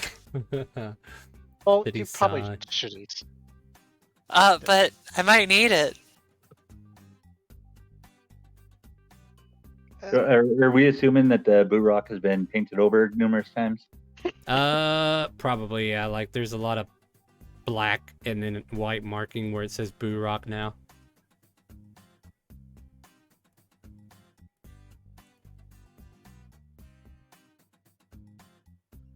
Wait, I'm confused now. Is it Tarish or Boo Rock? Is it both?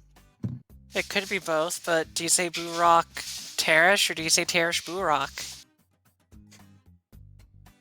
What do you think, Juno? You can educate him. I think it depends who you talk to.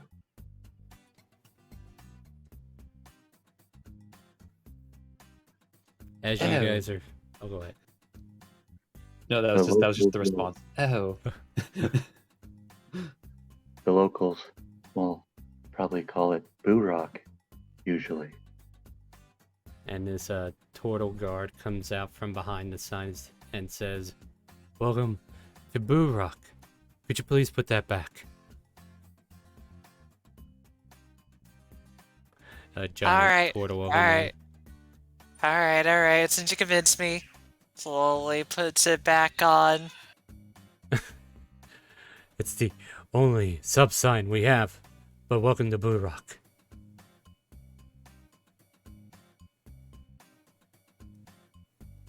And as you guys kind of like notice, this place is heavily populated by turtles, with a few humanoid creatures who have made this place their second home, so to speak. But Juno, you know exactly how to get to your aunt's house, and you may take them there right away if you wish. Yeah, Gina's just gonna talk to the guard for just a quick second. Sure. I am here to check on my aunt, Grega. Oh, you mean Kali now? I have not been home for many years. Yeah. Kali's, she's not doing too good. She's been in her shell an awful lot.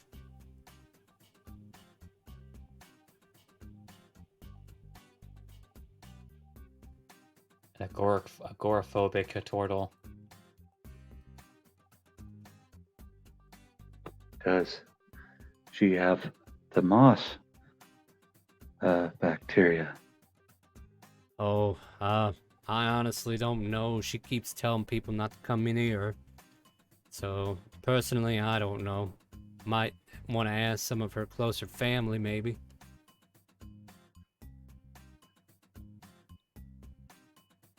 I am her nephew. I hope You I'll bet. see my brothers and sisters. Well, you might want to go check on her then. Do you know how long she's been sick?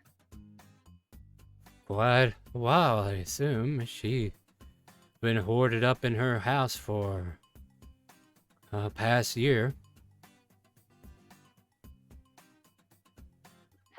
That seems a long time for the moss bacteria. Hey, I have a question for you. Where'd you get those wings? I don't know. I woke up one morning and I just had them. I think it might be second puberty. You think? Does that mean I'll get wings? I don't know. It might just be a genetic thing. Oh, I guess I better let you go deal with your aunt. Thank you very much. Savor the afternoon. Will do. Alright. And he just kind of like starts to walk off, continuing his guard shift at the front of the gate. Or, not actually a gate, but like the entranceway into the city. Or village, as it were, sorry. And yeah, I'm just studying your bio to make sure I got some names in my head. So if you're wondering why your character sheet's on a different page. Alright, so what's the next thing to do there, Judo? Yeah, Juno just planned to walk through town and get to his aunt's. I kind of figure that he's going to do the whole Hollywood tourist thing, to point out everything. Right. So some off the beat shops are kind of like pointed out as he makes his way to where he knows his aunt to be. And out there at like the front of the hut where you guys kind of like recall being raised, you can see your sister Farah currently, tending some wildflowers that are like planted outside of the like the porchway, so to speak.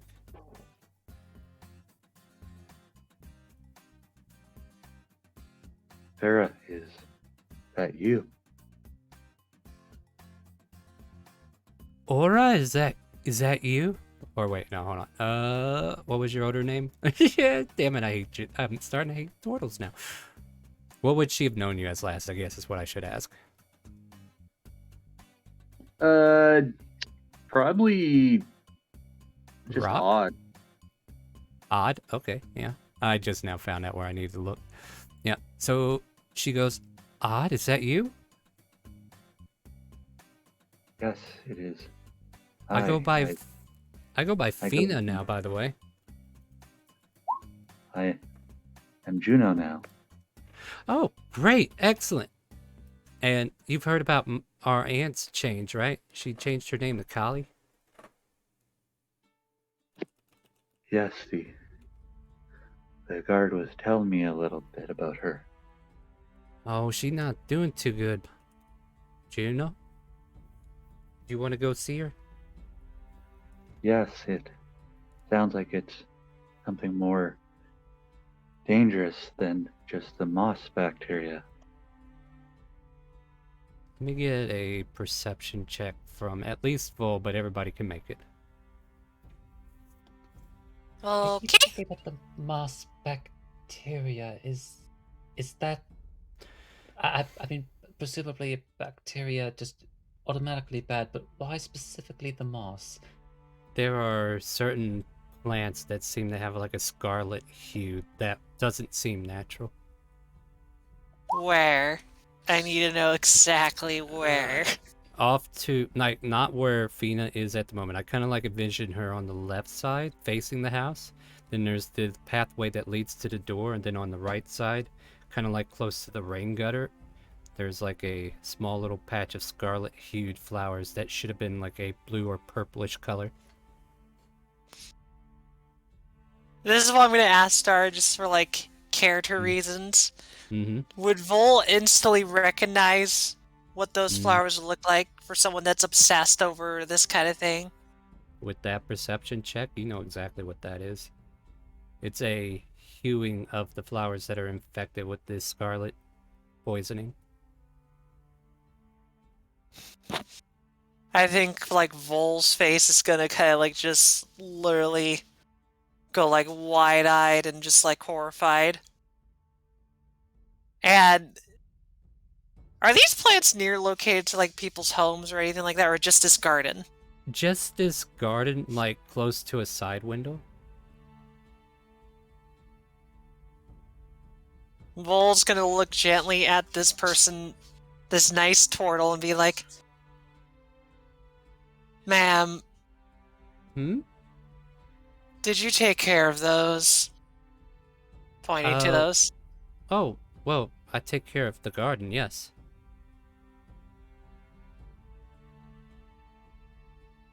Would you Like- mind if I look at those? Oh, if you wish, go for it. Vol's gonna walk over. Not touch it, but kind of like doubly make sure what Oh, yeah. she's looking at. Give me a Constitution saving throw. Motherfucker. I mean, I can't. I know. Uh, I No. Go ahead. All right. So, Vo, you immediately you start to get close, but then you recognize, and you quickly kind of like leap back to not get any breath of whatever this might be. Well, you know exactly what this is. This is scarlet poisoning. Literally, Vol's gonna look at Christopher and be like, "Christopher, we need to destroy that now." Sorry, pardon? I said now. Okay. Fireball. Oh no! Oh, okay. As No, the not Amelia's fireball. tries to tackle her Maybe not that potent. Maybe not that potent, but we I- need to destroy it now. as he Whoa. gets up, pulls out a torch. No, Yeah. no, don't get close. Far distance. Oh, for fuck's wait. sake. And Jack just pulls out a wand and shoots a firebolt at it. The flower starts to burn crisply, and Fina just kind of like goes to Juno. What are they doing to my flowers? I think they are dangerous. She's gonna look at this poor, turtle lady and just lay stare and be like, "Did you see any others like those?" No, just right by that spot. I guess it's the only place they seem to be. I need to really know if there's any other times you might have seen this. Those She ones particularly. like she tries to think back and says, "I just thought they grew in kind of funny. That's all."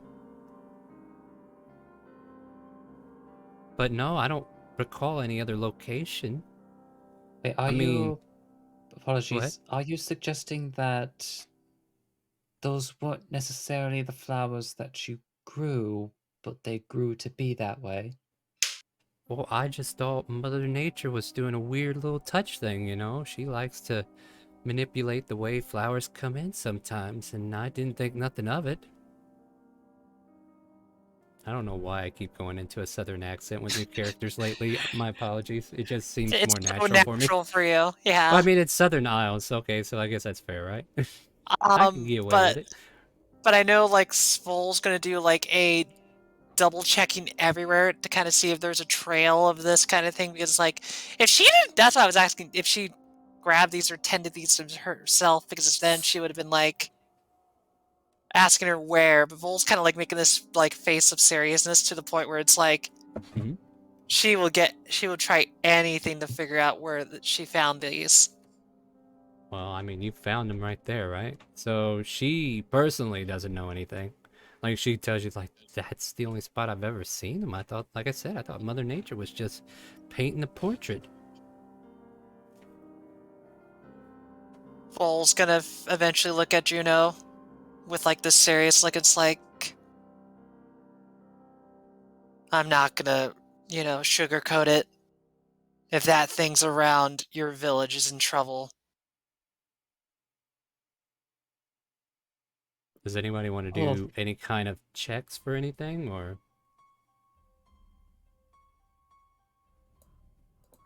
Like, I'm not Well, going to tell Wolf you how said to she's play going your to look character. for Oh, go some ahead. more, right? So if she's going to do that, Juno's going to help her look for some more. Sure, we could do another perception or investigation, however you want to do this. I presume perception. Yeah, perception, because she's eagle-eyeing everything. Kronk could do... I don't You know. could What take do you think, Kronk? have her roll with advantage, or you can roll with advantage. Doesn't matter to me. Or you can roll separately and just hope you're both lucky, or at least one of you. I'll go for this one. I'll give him advantage then. Well, a nature check would make sense too, I guess. The essence of this scarlet poisoning also seems to be around some of the moss, grass, or whatever vegetation that's growing beneath a windows. That seems to lead to a room. And I guess, like, for context, like, Fina just kind of says, oh yeah, our aunt's hanging out in that room right there.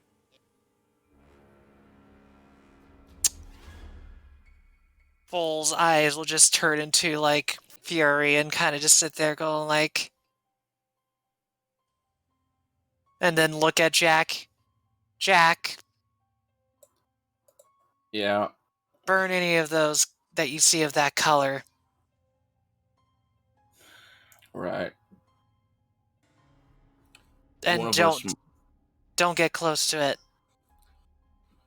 Well, someone's gonna have to get in there and check on her to see how she's doing, I suppose. So otherwise, we're gonna have to Yeah, burn the whole place down. I could take you to her if you want. Now, that would be great. She says, kind of like getting ready to go. Not even hesitating, she's just prompt.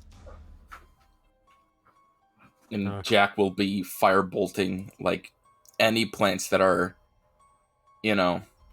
scarlet in color. Alright, fair enough.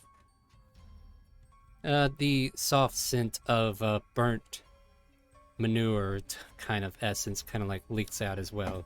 Apparently, this might be where they've been like dumping a bedpan, and that's kind of like why it's spreading. As you enter into the hut, like, the room is sealed off. Like, there was some precautions made. It's kind of weird. Like, you're seeing, like, not like they had tape, but there's like some kind of pasting against the cracks. And she kind of like leads you to this door, and the crack is completely sealed on the bottom, along the edges, all the way to the top. And she kind of says the door gets stuck quite a bit because she's got some protection here. You all might want to wear some mask. And she kind of like gives you wow, it's 2020, guys. Sorry, I'm giggling when you said like a mask, and instead of imagining like a D&D mask, I just imagine like this blue No, mask. well, it's kind of like bandanas, but then again, these turtles would need something bigger, right? So they give you these heaping piles or heaping cloth that would fit around a turtle's head, which easily wraps around yours 3 times almost. Full just put on everybody her looks. gloves. Oh, go ahead. Everybody just looks at the camera. Yes, we will gladly accept these masks in order to not protect not only just ourselves but others from this disease that may or may not kill them. And then looks back away from the camera. Exactly. Like this And is... Go ahead, Jack. and I'm just going to tap Vol's shoulder and cast Enhance Ability on her to give her Bear's Endurance. I'll maybe it's 2d6 temporary hit points, but let's see if it even exceeds what she has. Yeah, so she can keep her 10, I guess. Yeah. Well, the problem is I got that boon from a while ago. So I'm sitting on a 25. Alright, that's fine. We never got into combat. I'm like, Star was like, I'll just save it for later. I'm like, I'm just never touching it. Yeah, that's fair. Yeah, then so you have advantage on con checks. Yeah. So yeah, that's fair. So she taps on the door.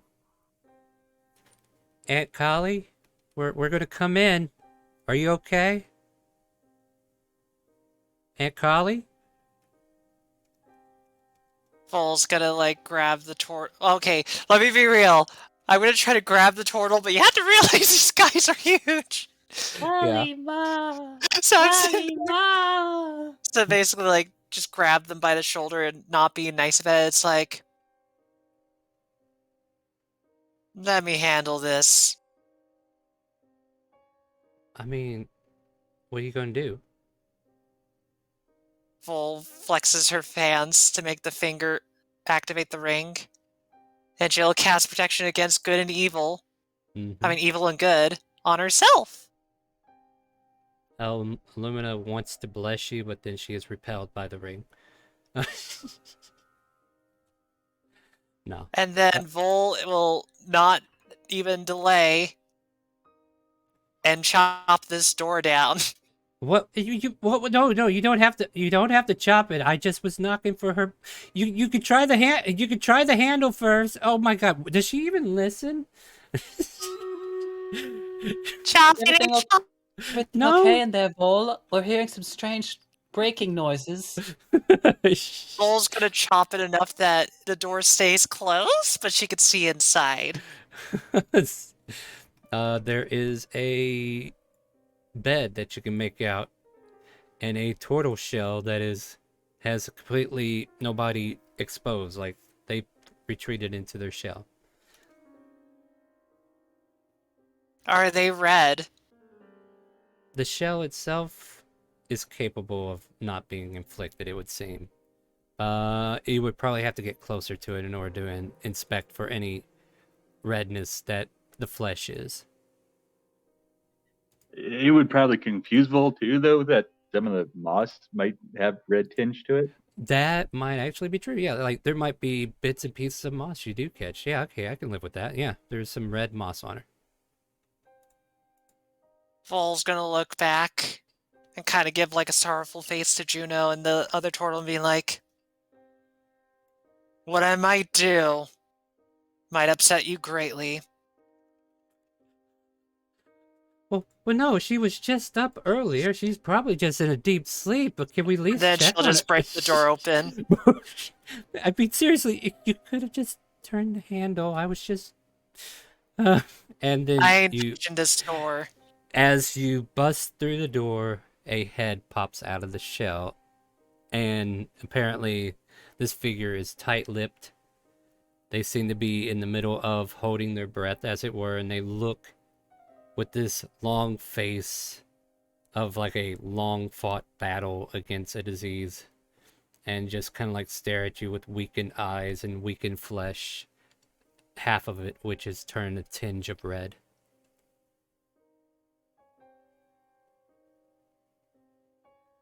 Before Vol even says anything or opens her mouth, she's gonna look around. Because I imagine she's holding her breath. Yeah. Yeah. She's holding her breath as she kind of like looks to see what you guys are doing. At least from what you could tell. Well, I mean more to myself in the sense of, like, when Yeah. I kicked the door open, did anything fluff around? From the door, no. Alright, then Like- Vol's gonna do his quick scan around the room. You can just see that it's kind of like concentrated from underneath the shell. There might be some reddish ting to the linen that might have absorbed some of the moss. And just her skin that she's currently showing you with her face. With these eyes that are kind of like saddened and sunken. As she doesn't look very healthy at this point. Like, she's doing the best she can not to breathe out anything. Vol slowly step out very quietly, kind of worrying for the worst, but it's still sad, so at least she's not going to have a fury in her face anymore. But kind of lean back and go like, damn. It's not good, Kronk. I know what she has. And it ain't about moss sickness. What is it? It's the disease that killed all of my people in my city 20 years ago. We called it the Scarlet Poisoning. I love how the song just cued in on that. And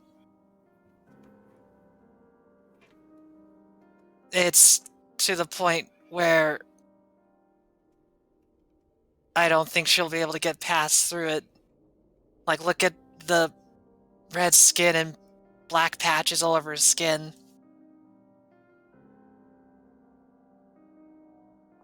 But how do we get rid of it? Odd, is that you? A raspy voice from within calls out. Yes, it is. I am Juno now. I know you recall me as Gregor. I go by Kali. Don't she approach. takes a deep breath and holds.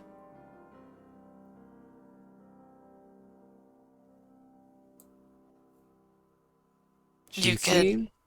Okay, I'm just going to put this up above table. Like, she seems responsive, willing to try to have conversation, but, you know, it's kind of limited to certain amount of breaths that she's willing to expose you to. So, like, she's proving that she can at least talk to you a little bit. She's not been feeling well for quite some time here lately, and she's been holding out for dear life as best she could at this point. Ugh. Well, should I give you the good news or bad news first? Well, I think the bad news is you're going to have to replace that door. I'm happy to do that, but... Oh. But I suppose you have badder news. There is not good news or bad news, just news. Fair enough. Well- I think you're right, you know. Well, here's the good news. When I broke down the door, I was expecting to fight her. Well, what was left of her. So, I didn't claim her yet. But the bad news is not many people live this long. Wonder why that could be above table. I don't know! Basically, she's gonna just sit there and go like, usually they die in a few weeks, 2, 3, I don't know. But She's We had need this it- for about a year from what I've seen. She got back from her trip. Where did you go, Aunt? I can't remember the name.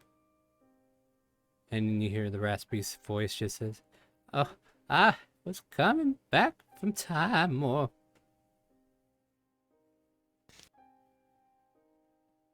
north Timor. Past Dragon Spine. As far north of it. How'd you know? I lived there. Or used to. The audience And- gasp. That's not a surprise, though! I mean, True, but Vol's just gonna lose it. They go like... Then I think the bad news I will need to tell you is that whatever you've been doing has been just possibly giving you the higher chance of living, but I don't know how to fix it. Only someone of power of a priest could possibly help you, but I don't think they can either. I'm not sure. Perhaps with the blessing of Minerva. Oh my god. and Minerva's like, not with that protection from good and evil. God damn.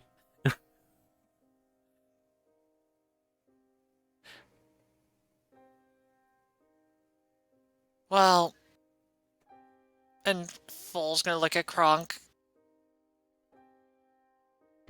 I don't think if she's gonna keep doing this, she'll remain longer. And more importantly, it seems she's causing it to spread to the local plants, which possibly could cause more people to be sick.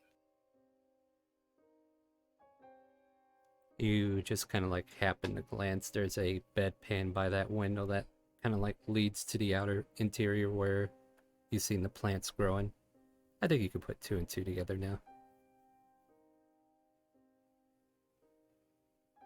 Like throwing out her bedpan has spread to the plants that were near that windowsill.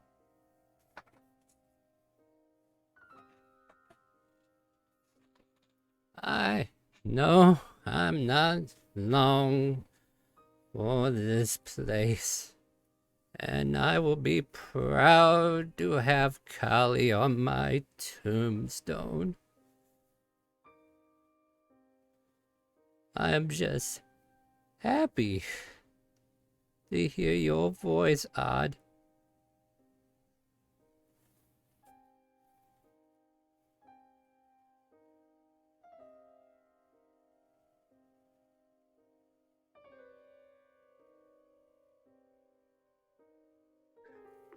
So Gino's gonna go in there and he's gonna hold his breath and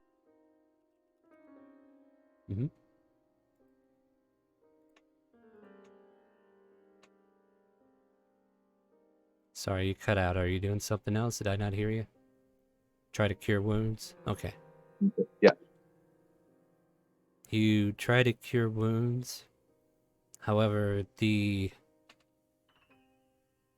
thing about this, and I'll let you roll either nature or medicine, whichever you seem more efficient with, but you do not realize that it's working. So, and depending on your roll, will determine how in depth you know why it's not working.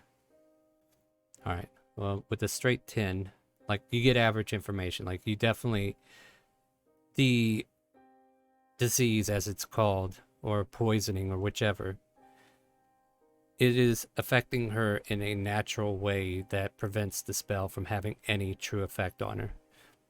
It's almost like her hit point pool, if it was high, it was decreasing at max HP, just dropping lower and lower as she gets sicker and sicker.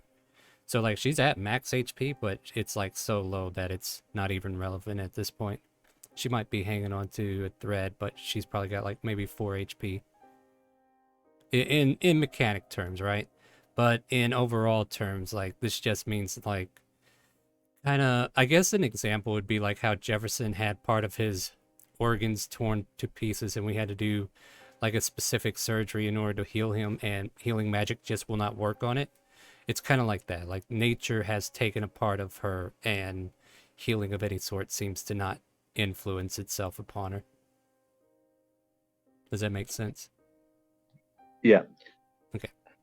So can we, or can I take rules as written and squish them a little bit? What is your intention? I guess is what I'll ask. Well, I mean, depending on who you are, technically this could work.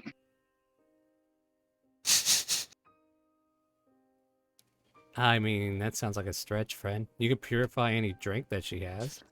I mean, the other thing too is like she could clean the shell in bed, technically. She could be food to someone? Yeah, I mean, I ain't. Okay, I'm not gonna.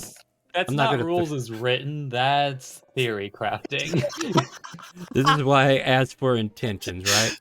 So, like, don't get me wrong. I want to entertain some thoughts, but I mean, if she dies, I guess you could purify her to a point that she can be boiled up. But well, I don't think we need to go that dark just this moment. Jack salivates. So, I always so what wanted- I'm hearing is she dies, we cast Purify Food and Drink, and then Revivify. If you want to look at my background star a little bit to look at how I put the rule stuff, you could play around with it, but I just thought to put that there. No, like, okay, I'll put it this way. Like, give me another medicine or nature then. Like, this is the ideal you have in your head. Now let's see how much you think it's a good idea. Okay, you think it over, you're like, this could work, and then the whole nature of the poisoning returns to you. Like, okay, sure, you can purify the poison out of her, perhaps, assuming that it would work. But at the same time, her body is already been damaged to the point to where healing will not work normally. Like, it's trying to fix old age at this point.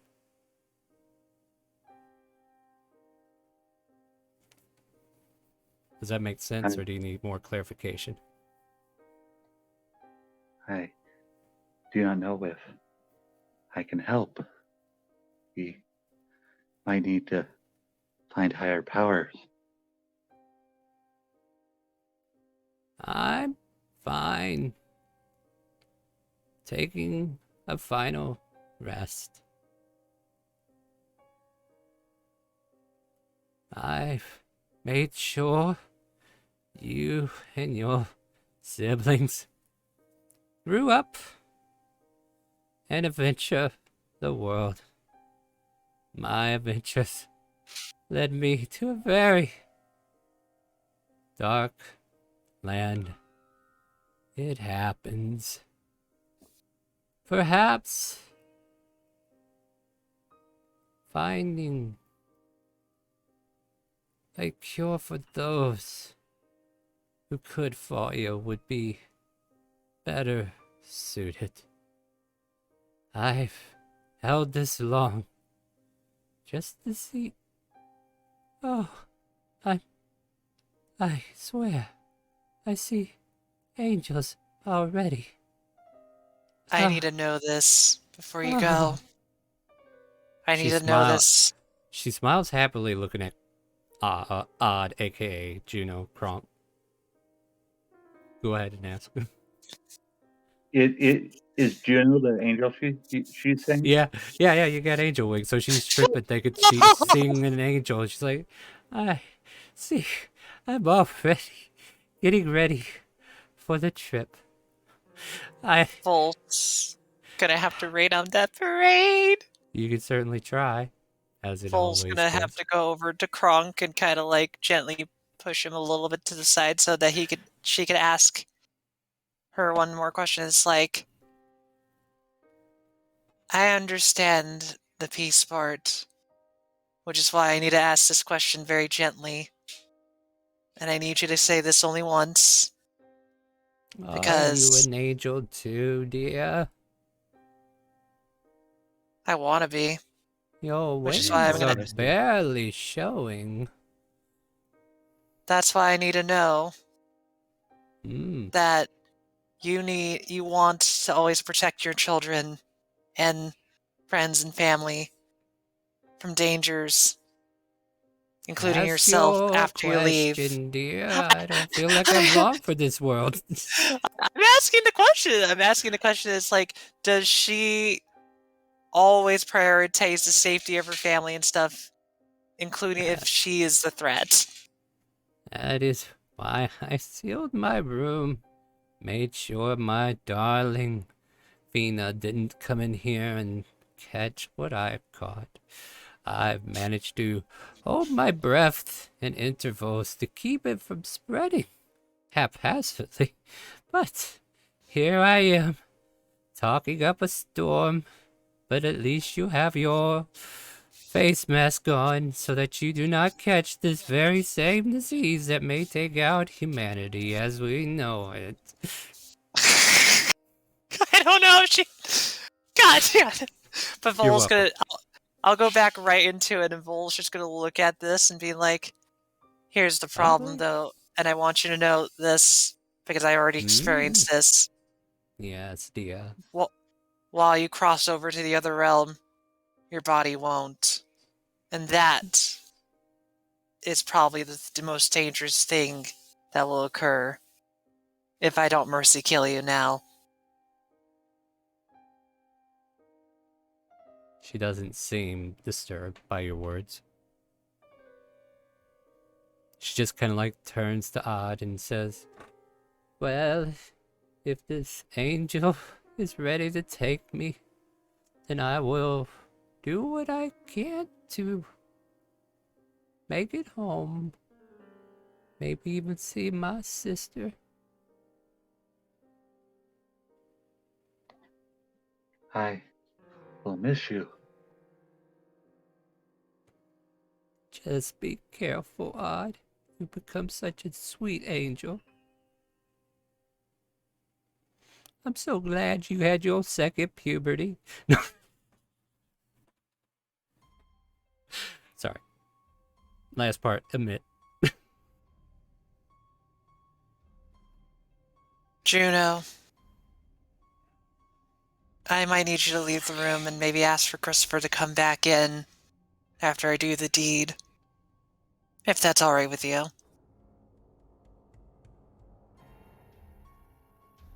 I will get Christopher. Real quick before you kind of like step away from there, you get this communication of emotion, of empathy from the blade that you wield. And almost like the blade saying, if needed, you can use it to end her if you wish.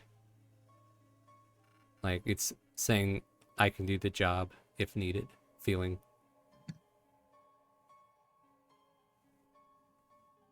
I feel as though maybe using this might help.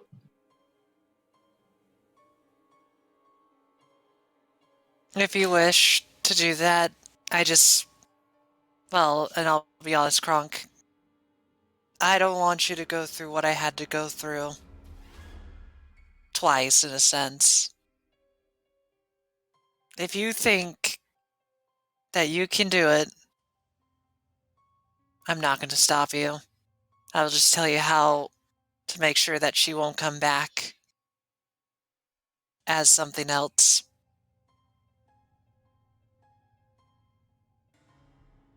So, on table, Juno's kind of feeling as though maybe this is Maple Bacon's way of saying that he's going to help. Yeah. Yeah, because the sword communicates through emotion. So, like, first it empathizes with the ideal that you're not going to be having her with you anymore, but it also gives you the feeling that if you grant this mercy, that maybe Maple Bacon can walk her to the next life or whatever. Like, that's the feeling you kind of, like, get from it.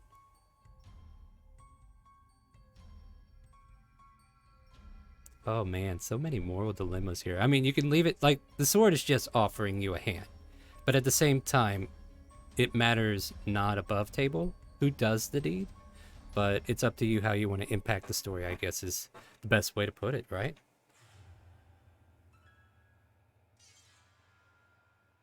And I think if you felt the need, also, I'll put this out there, you could lend the sword to somebody else to do the deed. Yeah, I think that's what Juno was